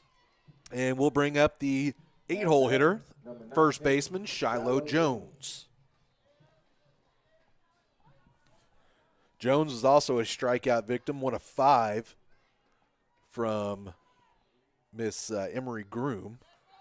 It's kind of a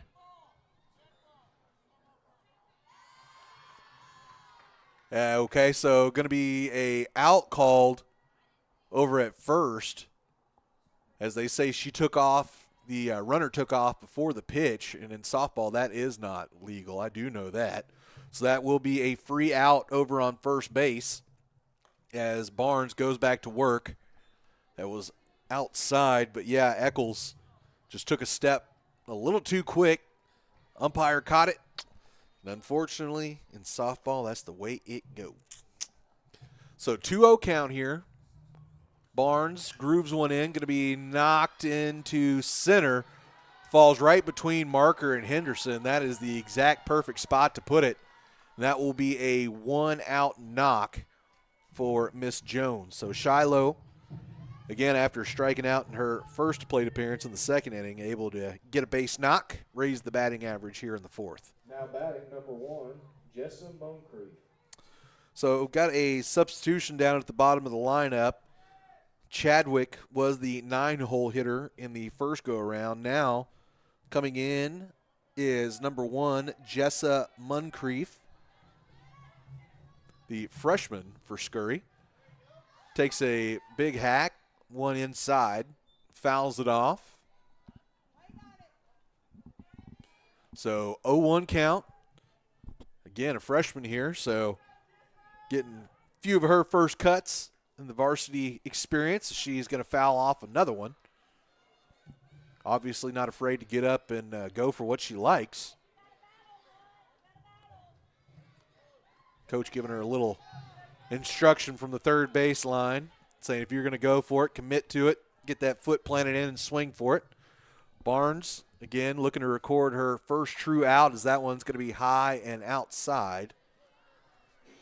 1 out so far in the inning, coming from a runner's, I guess you call that error. It's the next pitch, going to be swung on and missed, but strike going to be dropped, and unable to make the play are the Lady Panthers. Good job of backing it up there from left field.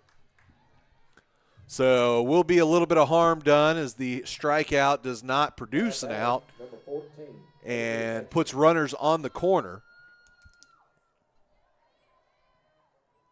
And that will bring up the top of the lineup here with Hatcher coming to get her third AB of the game. Strikeout and a ground out so far as she takes the first one on the inside for a called ball. Well, I guess they must have called her out because she's no longer standing on first base here. Not sure what that was about, but she's no longer there. Yeah, and only... I'm with you because I definitely should have been not been an out. Oh, you know what? It wasn't the second out of the inning. I think that's only if there's 2 outs in the inning. I could be wrong. Again, I'm gonna have to brush up on my UIL softball rule chart here. It has been several years since I've been to a softball game. Is the next one going to be grooved in for a strike there? So good job by Barnes to battle back from the 3-0. Again, Hatcher looking to get on base for the first time tonight. And pitch going to go a little out inside and will be called a ball, so that will be a walk.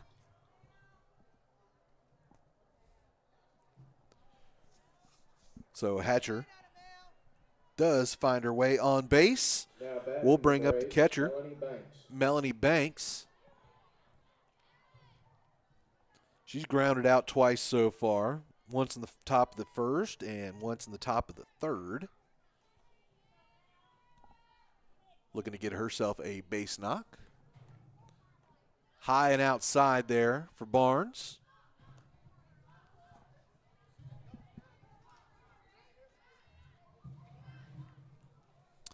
Emmy is sophomore, so also one of the underclassmen here. And that one going to be a little high. Count now 2-0.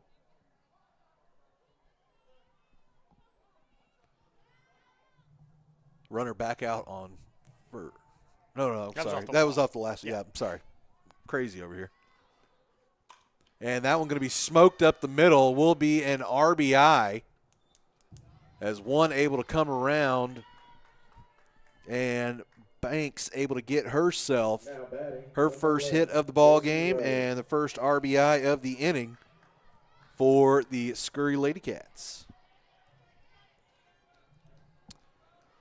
We'll bring up J.C. Rhodes, single and a double so far. First pitch going to be on the outside. Now a 16-5 ball game, by the way, here with one out in the top of the fourth. Excuse me. Barnes sends one in. Rhodes just kind of sits back and waits. I don't think this is a young lady you want to play around with, throwing, something really hittable. And she's going to take a big swing at that one. It ends up foul. That's exactly what we were talking about. That just kind of jumped off the bat there. Yeah. Rhodes. That thing straight. That might have been over that back wall. Yeah. So 1-2 count. Probably go for it here, trying to attack her as the ball going to be roped foul. But yeah, with that 1-2 count, typically like to try and go after hitters here, but now Rhodes has seen a couple of pitches in kind of that payoff area, so might try and elevate here, get the eye level switched up, see what they go with.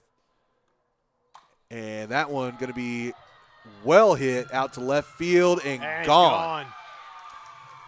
So, unfortunately, the broadcaster's curse kind of bites me there, as that is a 3-run home run, and it brings Scurry within 8 here, 16-8. And that's one you just got to kind of let go if you're Barnes. As a real good hitter that you unfortunately put a pitch in a real good spot for.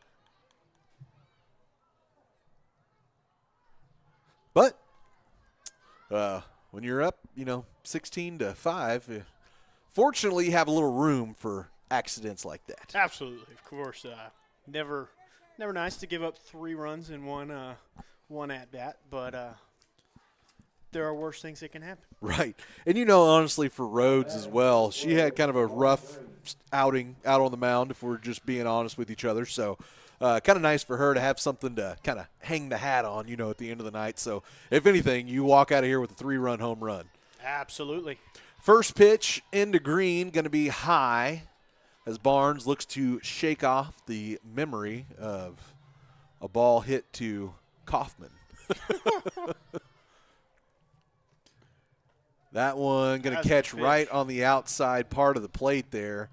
Took the words right out of your mouth there, JD. That was a beautiful pitch. That was a fantastic spot for a very nice pitch. Especially against the lefty. 1-1 here. Going to be swung on. That one's going to be laced up the middle. Henderson going to be able to field it, throw it back in to limit the damage to a single. Now batting, number 18. But second hit of the ball game for Miss Green. Had an RBI double in the third. Now a single, and that will send Miss Johnstone back up to the plate. Had an RBI double in the first, grounded out in the third, trying to help her Ladycats keep climbing back into this one. Again, 16-8 in the top of the fourth, 1 out. Barnes pitch, going to be on the inside, gets away, and that will advance Green up to second base.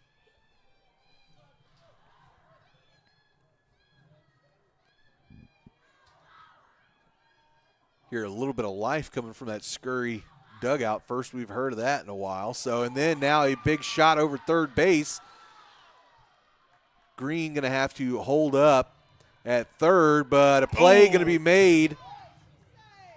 So play is safe at second. That does give Green time to swirl around from third as well, as there was some confusion batting number 10. And going to be a timeout, or excuse me, Coach Currington actually going to go over and talk to the second base official. Kind of wants an explanation. Looks like she is going to accept the explanation.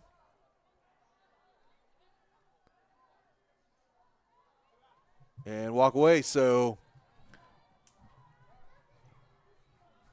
quick and easy right there. 9-16 now the score. Did you see the ref? He just pointed, you said 2 outs. Yeah, there's 2. I noticed a little bit ago. I just didn't want to say anything. Well, let me tell you what, Aaron doing a great job holding things down over there. Again, high school senior volunteering his Wednesday night to come out and take care of the softball scoreboard. So, hey, just being here is enough for me, Bubba. Barnes pitch inside, swung on, missed, does get past. The big swing and the miss there coming from number 10, Addison Richmond.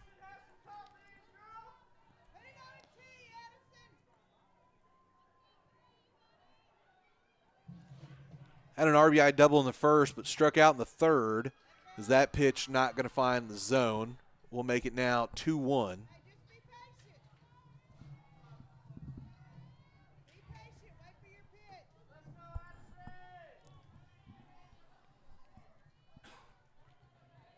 So Richmond waiting. We'll take a cut. Cannot make contact. We'll even things up at 2-2 here.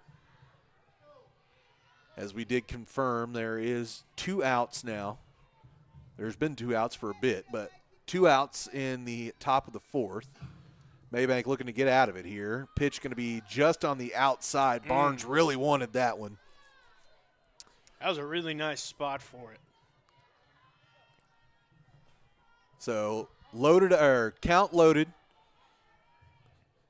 Payoff pitch coming here for Barnes. And going to be inside, so she's going to let her get away. So will be a walk there for Richmond. Now batting number 7. And that will send Eccles back up to the plate as Scurry officially has batted around now in the 4th inning. Their most productive inning as well. 5 runs scored so far in the top of the 4th. Runners at first and third. First pitch going to be well inside, but a fantastic job there by the catcher, Aaron Otmo. I keep saying Otmo, to be able to block it. Be able to keep in front. And going to be tapped foul there by Eccles, who has struck out and walked so far, so she is definitely itching, put some metal on the ball there. 1-1 count.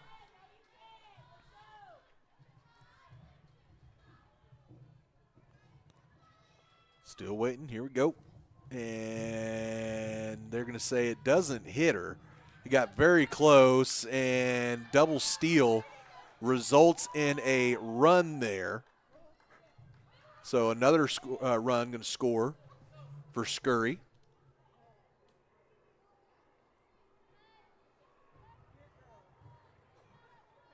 Now runner just at second. Pitch going to be high. So Barnes in a little bit of precarious position here.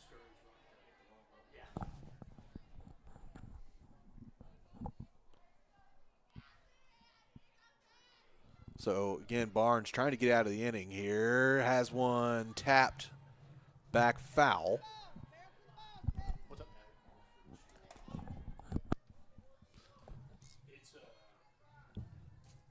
So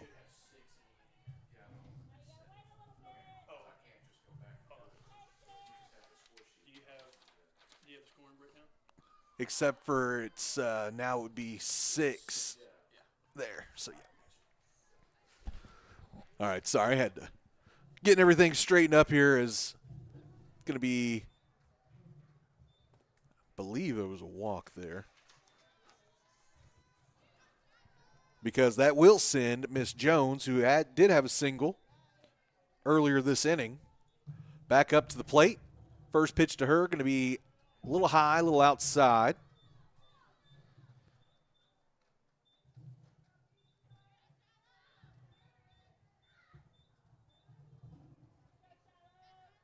Second pitch going to be swung on, tapped between first and second.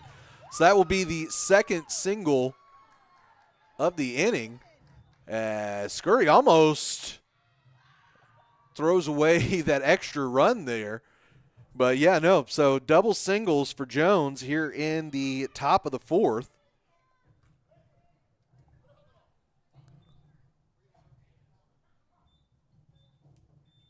And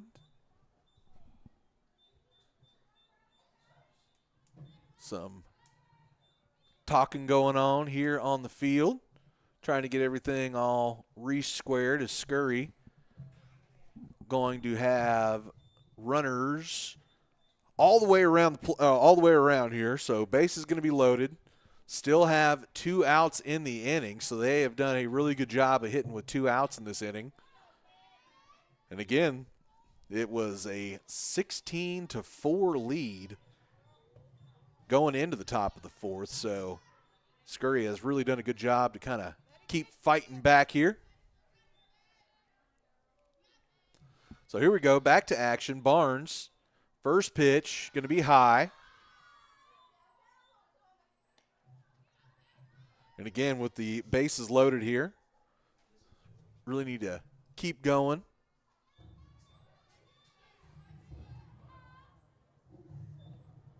Second pitch, also going to be high. So 2-0. Barnes trying to get back in here, regain a little bit of confidence on the bump. The 2-0 coming. That one again going to be high. So about all 3 pitches have been in the same spot. This is now Hatcher. Still trying to get her first hit of the ball game. Got on base earlier this inning. As that one also going to be on the outside.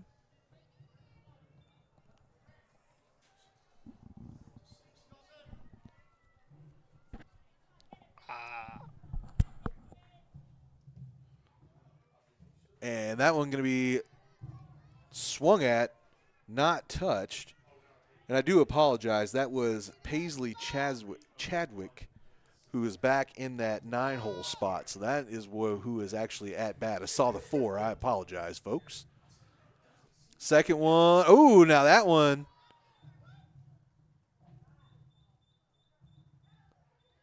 So strike called. I believe it is a strike. I don't know. Umpires have seemed to have kind of lost what's going on down there. It's been a lot of runs put up really quickly by both of these teams, so it's kind of hard to keep up with exactly what's going on. But tell you what, let's reset ourselves here, JD. Let's go ahead, take a short break. We'll be right back right after this here on Cedar Creek Media. Kylie with Double K Photography will help you never forget all those special occasions, wedding and maternity photos, as well as family and senior portraits, just to name a few. With over 5 years of professional experience, Kylie can transform your wildest dreams into reality with pricing options available to fit every budget. Contact Kylie by email to book today at hello@doubleKphotography.studio or online at www.doublekphotography.studio, where you can also see samples from Kylie's previous works and client testimonials. Double K Photography, a proud supporter of Mabank Athletics. Why are interscholastic sports called the last classroom of the day? Because they teach students important life lessons like teamwork, accountability, and perseverance. School sports are so much more than a game. They're about developing the whole person. That's why they're an essential part of every student's education. Encourage your student to participate in the last classroom of the day. Interscholastic sports in Texas. This message presented by the UIL and the Texas High School Athletic Directors Association.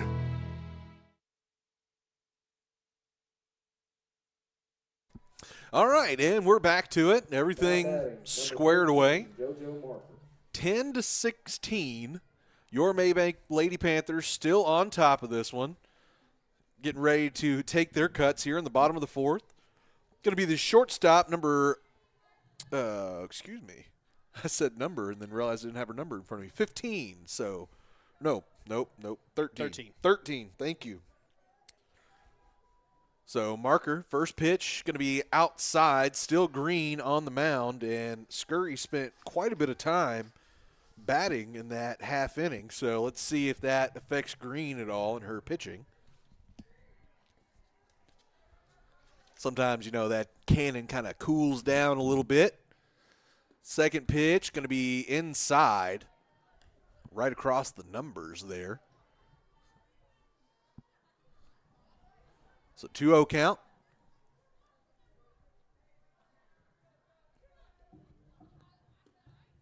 Ball going to be outside. Now nope. 3-0.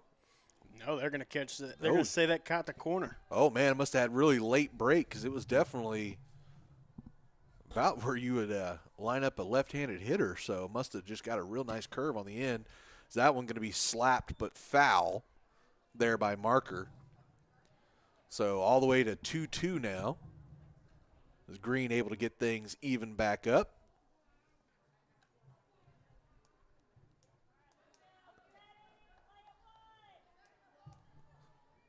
So a lot of space up the middle here.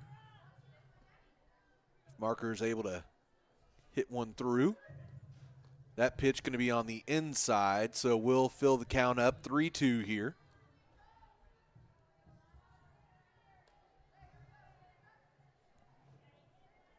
So far, marker has reached twice on walks, flew out as well. So officially 0 for 1 on the night. That one going to be a foul. So keeps the AB alive, keeps fighting.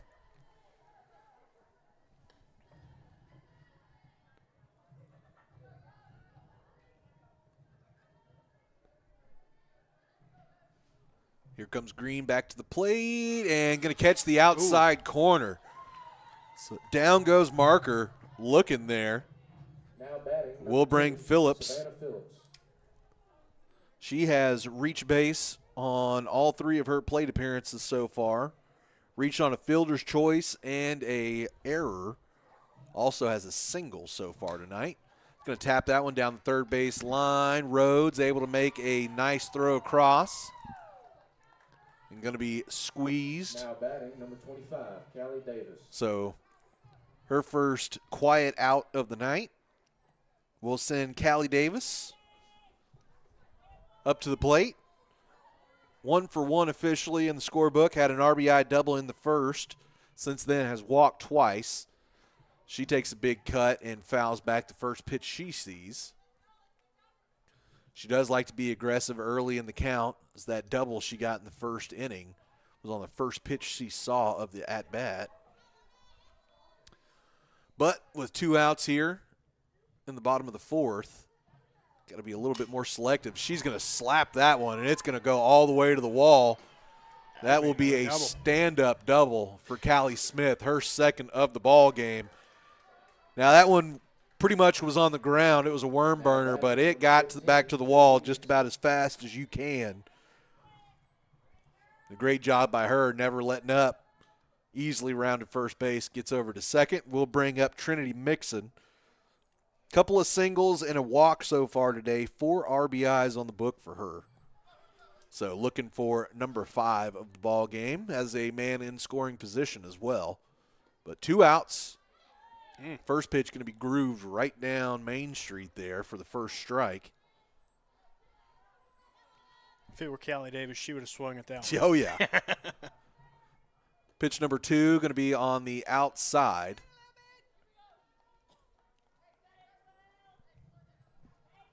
Again, Mabank looking for win number 5 of the year.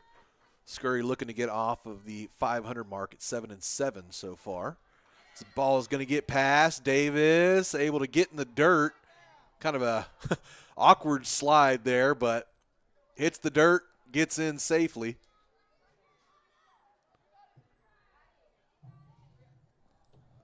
So 1-2 the count. Davis standing just a few feet away on third. 1-2 pitch coming in. Mixon hits it, but it rolls down the first baseline and foul.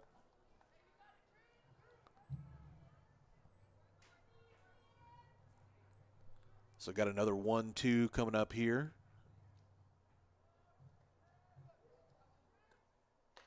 That one. A little bit too high on that. A little too high, a little too outside.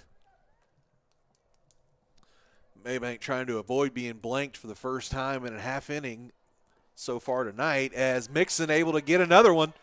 She keeps her productive night going as she picks up the RBI single there.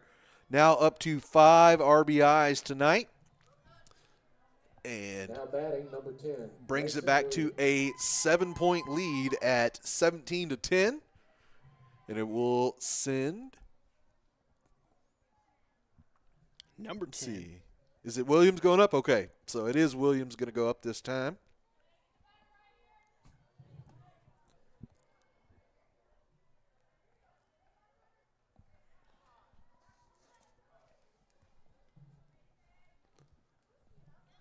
Williams had a double and a walk in the first and second innings, then was relieved for AB in the third. So now coming back here in the fourth. Pretty nice spot on the first pitch right there. Pitcher will get up early. And then even it right back up on the next one, 1-1 here. Again, 2 outs, man on first. Hanging out here in the bottom of the fourth. That one going to be too low. So Williams now going to come ahead in the count, 2-1. Green looking for the evening pitch here. Going to be swung on and fouled, so not exactly how she planned it, but she'll take it. Count now 2-2.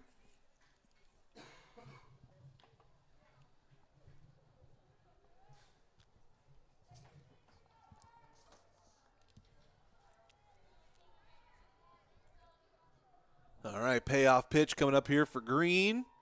Going to be outside. Fills it up, 3-2 now.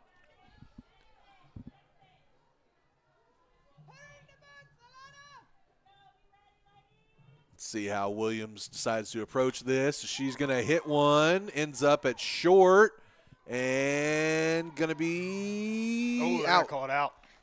So beat her by just about a half a step there. So Mabank able to add one insurance run, 17-10. Now the lead going into the top of the fifth. We're going to take us a short break. We'll come back right after this here on Cedar Creek Media. For nearly 30 years, Carrie Harris Satellite has been the Lake area's trusted satellite and internet retailer by putting the customer and their needs first. And we here at Cedar Creek Media can attest to that. I'm JD Bird with Cedar Creek Media, and we're not just partners, we're customers of Carrie Harris Satellite, and can't recommend him and his friendly team highly enough. Stop by Carrie Harris Satellite in Athens today and ask how they can get you set up with Dish, Spectrum, Starlink, Boost Mobile, and more at 103 La Costa Street in Athens, or call 903-677-9522. Again, that's 903-677-9522. Timeout. All right. Remember, we're a team that plays together. Listen, the winning will take care of itself. We just have to get everyone involved. In interscholastic sports, we celebrate what makes every one of us unique. And in the pursuit of a common goal, everyone in the huddle, in the bleachers, and in the community comes together. This message presented by the UIL and the Texas High School Athletic Directors Association.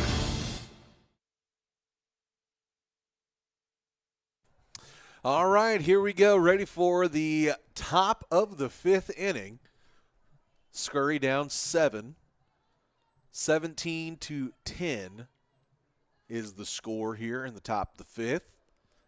Scurry had their biggest inning of the game so far there in the fourth, put up 6 runs. Number 14, Avery Hatcher. Half of those coming off the 3-run blast there for J.C. Rhodes. So they're going to see if they can replicate their success.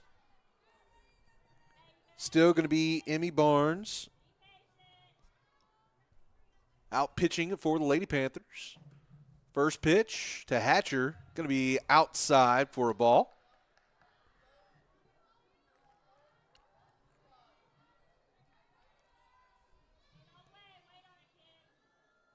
Pitch number 2 coming up here. And that one going to hang a little bit. Too high, ball 2.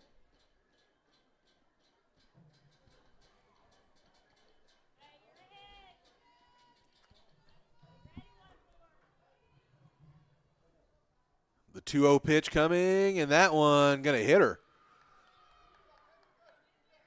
So Hatcher going to be hit by a pitch. Now batting number 8, Melanie Banks. That will bring Melanie Banks to the box. Banks had a RBI single in that 4th inning. So she will be looking to put up another one. She does have a runner on base. Looks like Banks wanting a little mound reconstruction here. And we may actually have a pitching change coming up here, as Phillips, who had moved from her third base spot, was replaced by number 4 over there. I did notice that. That was Mackenzie Juarez. And that is what it was. She was out warming up and allowing Miss Savannah Phillips some time to get herself warmed up and ready to go. So, yeah, so that is your that's your chess match in during a softball game right there. So have a fireballer to start it out with. Send Barnes up, kind of more of a almost, I mean, I guess if you're comparing between the two sports, kind of almost like your knuckleballer, you know what I mean? So kind of get that that tension, or excuse me, that timing kind of thrown off a little bit. Now you're going to be bringing on Miss Phillips, who seems to be maybe the biggest fireballer of what we've seen so far tonight, to come in and really confuse these hitters. Well, they're called closers for a reason. They are called closers for a reason. You are absolutely right, JD. Again, you're talking to a guy who during Little League was stuck out in right field because, you know, we won't break anybody's dreams, but right field in Little League is it is what it is, you know. And then whenever I played any kind of like upper competition, like later on, it was like first base, and that's just because I was the big guy that they could throw the ball at, and they knew I wouldn't cry if I missed it and got hit. So when I tell you I have 0 pitching experience, I really mean it. I think if I remember right, I think I pitched once when I was in like 5th grade, and I gave up like 8 or 9 straight like walks. So I like run ruled my team on walks. Like it was bad. It was bad. So I have no idea, not the slightest, the faintest about pitching. And I'll leave that up to you. I know you've got a little experience. You got a little more than I do, at least. Not pitching, man. I walked into a bullpen one time, and they immediately had me walk out. Well, first pitch there to Banks. She is going to slap out into kind of right center. So single for her. Now 2 for 4 on the night. And that will send up the big power threat, J.C. Rhodes. Hit that 3-run bomb to left center in the first inning. It looks like they're going to go ahead and IW her and send Green up to the plate. Now batting number 12, Alana Green. So Alana Green going to have to step in and try and be the hero here. And Coach wants to kind of give her a little bit of a pep talk here, saying, all right, Mabank, they're not I don't want to say not showing respect, because obviously they've shown respect and everything, but they're not showing the fear of you. You know what I mean? Mm-hmm. So they wanted to get past Rhodes, let her go to the base to load it up with no outs for Green. So let's see if she can respond here. First pitch, they're going to say just a little high. So 1-0. Green looking for some heroics here for Scurry. as she's going to hit one that's going to land inside the line. That is going to bring at least 2, and it looks like it will just about clear the bases. 3-run double for Alana Green, and she brings it back close. Now batting, number 18. So brings it within 4. Yeah, so you had a 12-point lead at one point at 16-4. Now, here in the top of the 5th, all the way down to a 4-run lead for your Lady Panthers. Going to send up number 18. That is Emily Johnstone. She had herself an RBI double in the first, single in the 4th. First pitch going to catch the outside corner for a strike.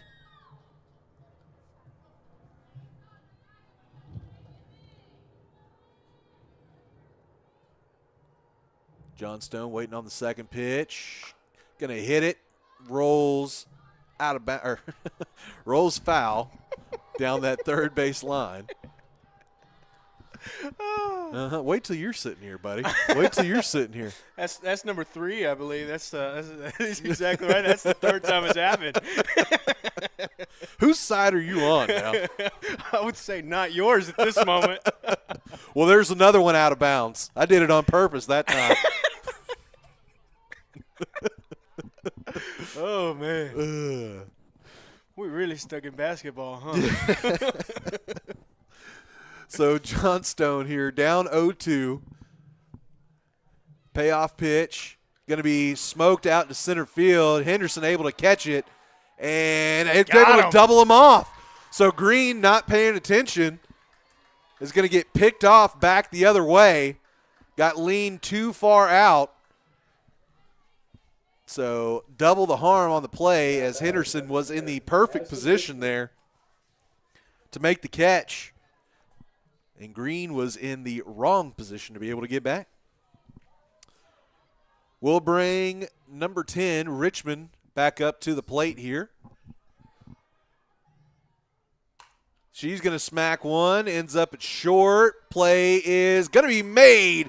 Beautiful stretch there from Callie Davis to limit the damage. So it stays at a 4-run lead, 13-7. Let's go ahead, take another short break. We'll come back right after this here on Cedar Creek Media. Jeff Van Horn and his team at Precision Spray Foam want to help you protect your investments and potentially lower your energy bill with a new layer of insulating spray foam for your home, barndominium, or metal building. Why choose Precision Spray Foam? Because they can help deter moisture, improve comfort and air quality, and provide extra strength to your building for years to come, all while being environmentally friendly and cost-effective. Jeff and his team make installation a breeze and can retrofit for any need. Call Precision Spray Foam today at 903-880-6323. That's 903-880-6323 for your free estimate today. Precision Spray Foam, part of the Van Horn Construction family and proud supporter of Mabank Athletics. What's the biggest myth about interscholastic performing arts? That you have to be the most talented or experienced to participate. The truth is, anyone can be a part of their school's performing arts. There are countless opportunities for students to participate, from theater, choir, and band to speech and debate. The bottom line, if you want to perform, there's a place for you. This message presented by the NFHS and the UIL.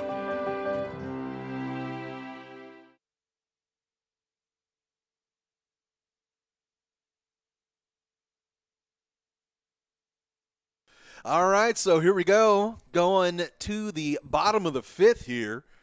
Scurry really fighting back over the last couple of innings and put 9 up over their last 6 outs. So 13-17 is the lead for your Lady Panthers. Leading off is going to be Emery Groom. I apologize. Excuse me. First pitch going to be high and outside. Still Green out on the mound for Scurry. He's done a really good job of culling the runs, as that one's going to be smacked and thrown out. So good hustle there for Groom, but that will be her second consecutive ground out. We'll send number 3, Emmy Barnes, up to the plate.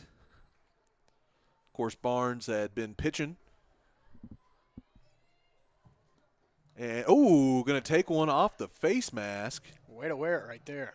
Yeah, but they're going to say she didn't do enough to get out of the batter's box. So I think they're saying it might have connected with the bat. So, yeah, now they're having a little bit of conversation. I mean, it went clearly off the face mask, but again, we've got a little bit better angle for that kind of thing to be able to see back here. So, yeah, I think they're saying that it went off the bat, I guess. Hit that bottom end of the bat right there. Interesting. Yeah. All right, I disagree, but nothing I can do about it from here. Moving on. Big cut there by Barnes. That one was smoked. Unfortunately, it doesn't go straight, but that one goes – it might keep going as well. So 1-2, Barnes looking to be a hitter here. That one going to be low and inside. We'll even things back up 2-2 here.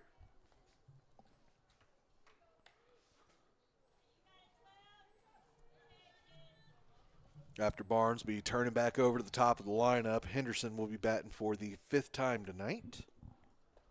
And that one going to be outside as well. So 3-2 now. Green trying to keep from losing her. It's going to be inside and a walk. So great job there of showing the patience by Barnes. Somebody who's done the same thing has been Avery Henderson, 5 ABs so far for her. Or this will be her 5th AB, 4 walks so far for her.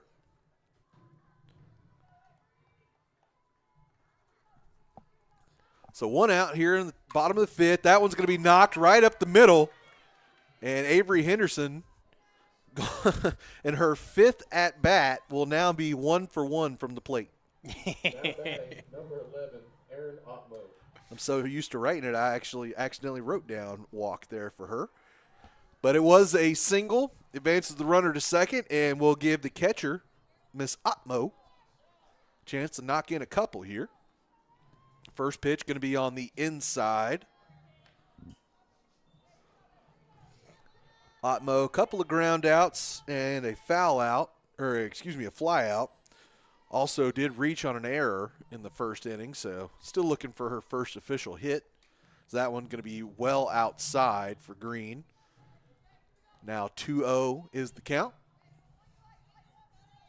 Again, we're up by as many as 12 runs in this one. That lead diminished down to 4, so Mabank trying to rebuild a little bit. Swung in on the inside pitch, fouls it back. So that will be the first strike of the at-bat. 2-1 here.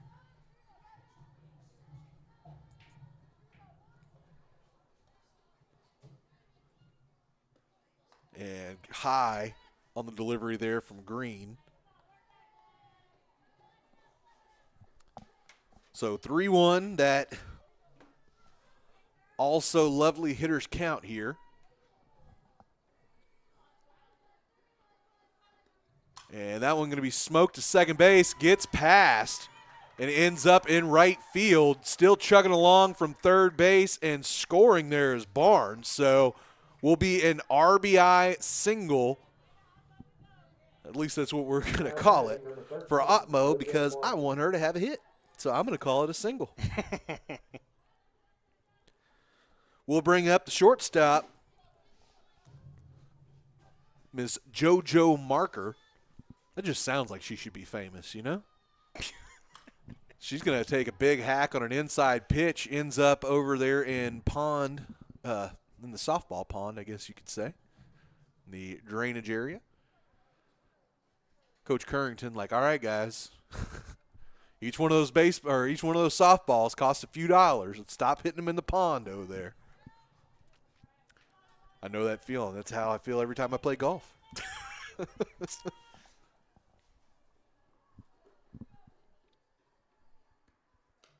That one going to be on the outside, trying to catch stealing. They do, but that will put a run across.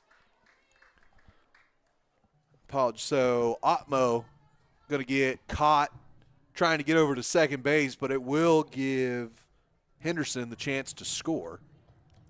Make it 13-19. And what a hit. Yeah, big knock there for Marker. She's going to get all the way around to third and be able to, well, she slides, but she would have been able to stand up. So immediately, Mabank right back into scoring position here.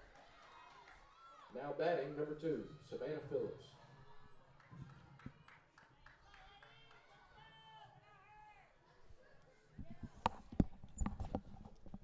Aaron, your board's messed up again.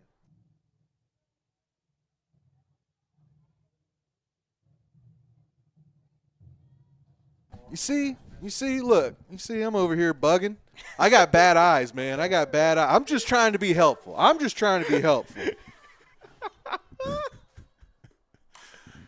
Got a sky-high hit there for Phillips, who was and Scurry not able to make a play on it there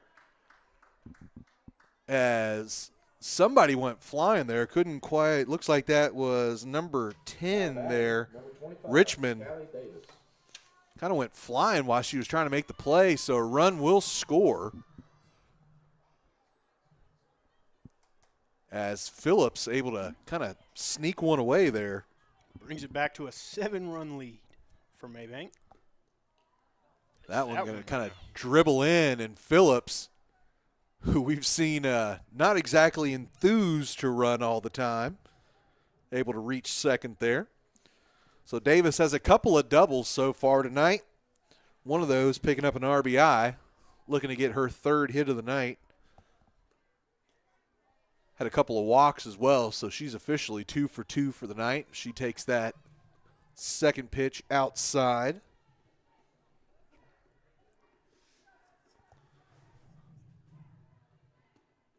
Ooh, going to get tagged on the leg there. Not able to get out of the way. Going to eat that one on the calf. So hit by pitch. Now batting, number 15, Trinity Mixon. 2 walks, 2 doubles. Been on plate or on base all 5 times tonight. I'll take that OPS just about any day. Yeah, that is a fantastic showing. I guess it's not OPS, that's OBS. OBS. OBP. There we go. There's too many stats in baseball. ERA, velo, velocities, which I know it's essentially the same thing. Exit angle. Like, dude, there's just too many numbers to keep up with in baseball. Softball. 2-0 count now on Mixon. She's had herself a fantastic day. 3 singles, 5 RBIs, and a walk. Ball going to skirt past Barnes there. And not able to keep it in front of her. It's going to put 2 runners in scoring position now. That's actually Banks, the catcher. I apologize for Scurry. So 3-0 here. Mixon looking for her second walk of the ball game, and she's going to get it. That'll load them up. She is now also 5 for 5 Mason Williams for reaching base tonight. So Wilson Williams back up. She will be the 9th batter of the inning. First one was a ball. Waiting on pitch number 2 here from Green. Going to be skied and find some space there. Kind of finds that little gap between the infield and the outfield, and she's going to be able to stretch it into 2. As Scurry was a little behind on getting it in. So that will score Davis and Phillips. And will be another RBI single for the Mabank Lady Panthers. Now batting, 22-13 now. And for the Mabank Lady Panthers. Yeah, and it's going to send Miss Groom back up to the plate. First one going to be a little low. Groom still yet to get on base tonight. Well, at least cleanly. Wasn't for a fielder's choice once, so has been on base once. Apologize. This takes inside for ball number 2.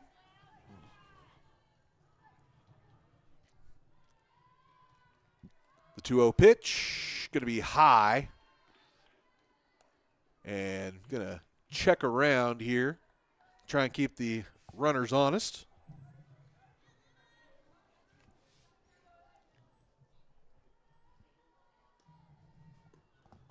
And that one going to be grooved right in there. So that's just a veteran player there in green, knowing that a 3-0 count. Most likely not going to be seeing anybody swing, so just go ahead and toss one in there, get that easy strike in. And now going to be hit to third. Rhodes able to make the play. So pretty well done. That should be out number 3. Yep. So, again, Rhodes has shown her skills definitely here tonight. As, again, not quite able to, leave her mark from the pitching mound there, as Mabank was able to get on her a little bit there early on. But since then, moving over to third base, she's made a couple of fantastic plays, and then, of course, sent one, as we said, to right about I think your old address over there in Eustis somewhere is where that thing landed. So, so wasn't great from the bump for her, but obviously has been a big part of the reason why Scurry has been able to come back as well as they have. Now that lead, again, opened back up to 9 runs here at 22-13, but there for a minute it definitely looked like Scurry might be capturing all the momentum and running away with this. Yeah, it took a big turn after that big home run that scored 3 for them. So they were able to make their bit of a run back, and finally Mabank was just like, you know what? It's time to get back to what we were doing in the first place, and that was scoring runs. So they were able to put in 5 there in that inning, creeping their lead back out to 9. So we'll see if Scurry can get back to work here in inning number 6. And again, going to be working off of a pitcher that none of them have really seen here in Phillips. She came in for those last couple of outs there in the top of the 5th. Goes out to go back to work here in the top of the 6th. Going to be starting it off with, let's see, I believe it's number 18, Johnstone, it's going to be leading it off for Scurry. Not 1,000% because things got a little squirrely. Looks like it's number 7, actually. Now batting, number 7, Leanne Eccles. There we go. So the one right back there behind it. So Eccles going to be starting off the inning. Again, apologize here, folks. Great first pitch right there, painting that outside corner. Yeah, getting that early strike has been a big factor, and if it's an out or a hit, it seems like tonight for both teams. As Phillips kind of readjusts the armband, now looks at her signal. Double checking the signal. Comes set. And going to be tapped out towards right field. Underneath it and able to make the grab there is your right fielder, number 10, Mason Williams. Kind of perched right underneath it. And that will be the first out of the inning. We'll send the first baseman, Shiloh Jones, out to the plate. Had a couple of singles in the 4th inning. Before that, a strikeout, so 2 for 3. So, once again, great first pitch. Yeah, just kind of clips that outside.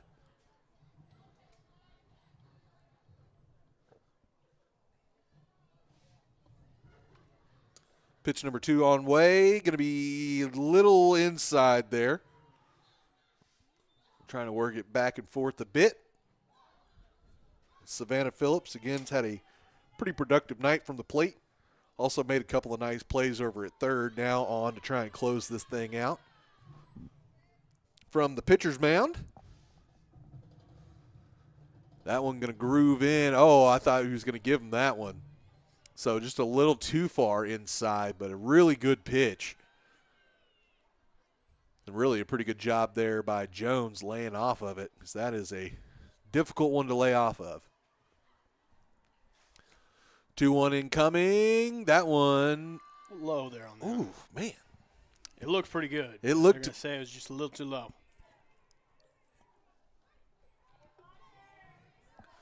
So hitters count here for Jones. She's going to tap one over to first. Davis going to collect it herself and make the easy play.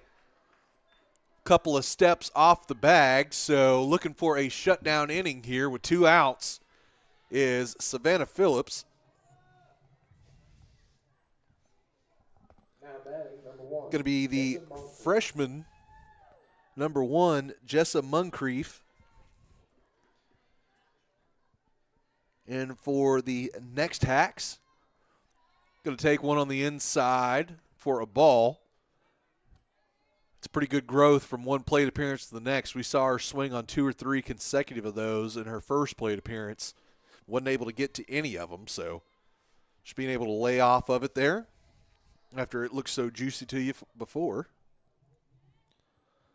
This one going to be in the relatively same spot. Looked like she might have got a corner piece, but umpire says no, so 2-0 count now for Phillips.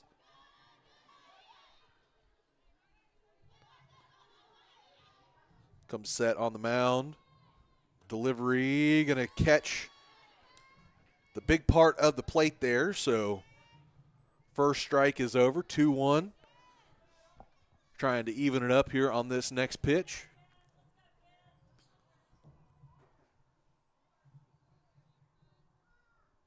Swing and a miss there from Moncrief, so evens things up at 2-2.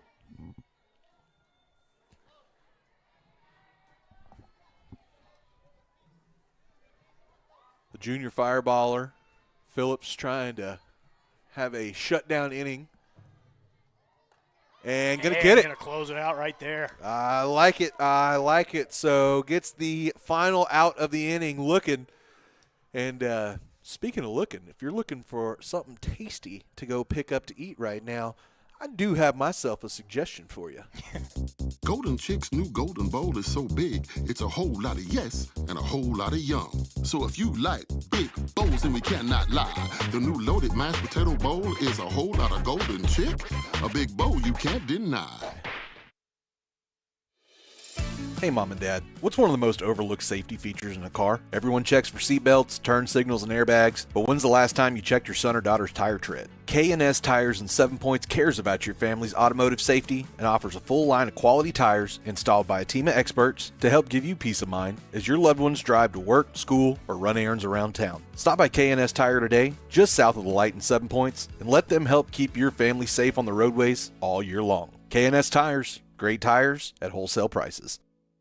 What's the biggest myth about interscholastic performing arts? That you have to be the most talented or experienced to participate. The truth is, anyone can be a part of their school's performing arts. There are countless opportunities for students to participate, from theater, choir, and band to speech and debate. The bottom line, if you want to perform, there's a place for you. This message presented by the NFHS and the UIL.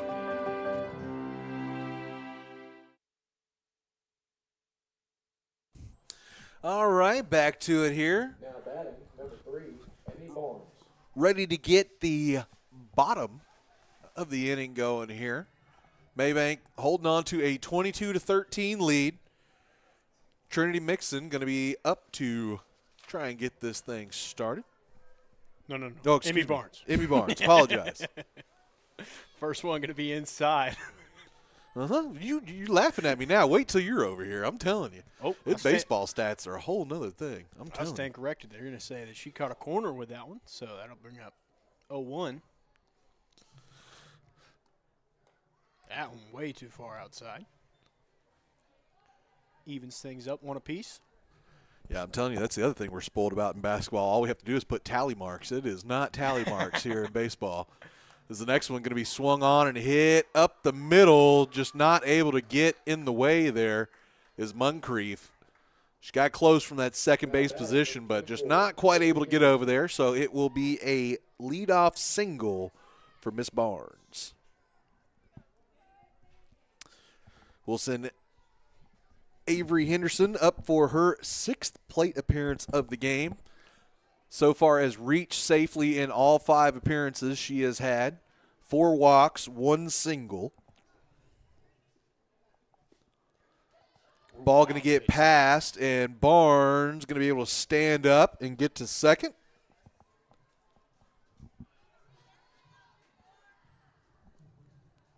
So Henderson now with an opportunity to potentially pick up an RBI here with no outs in the bottom of the 6th. Again, 22-13, Mabank on top. Oof, it was a good pitch right down the gut. Henderson thought about swinging at it, but just from seeing the reaction there, it looked like she might have been a little behind it, so smartly just decides to not flail at it. That's one of those think long, think wrong moments right there. Yes.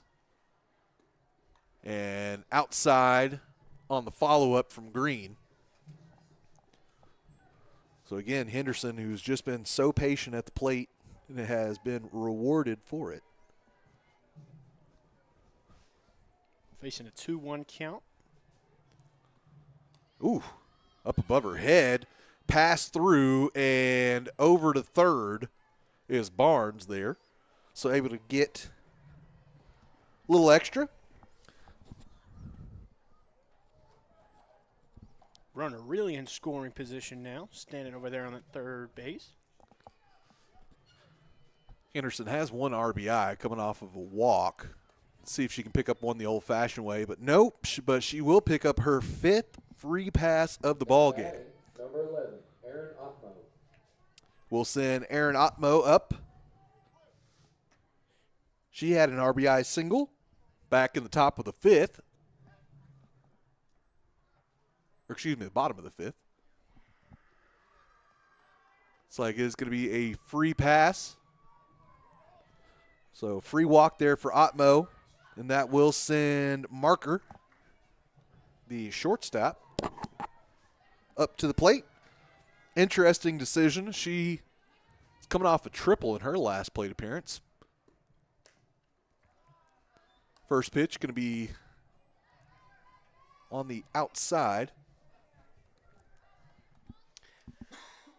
And facing the 1-0 count right here as pitch number 2. That one going to find in the dirt.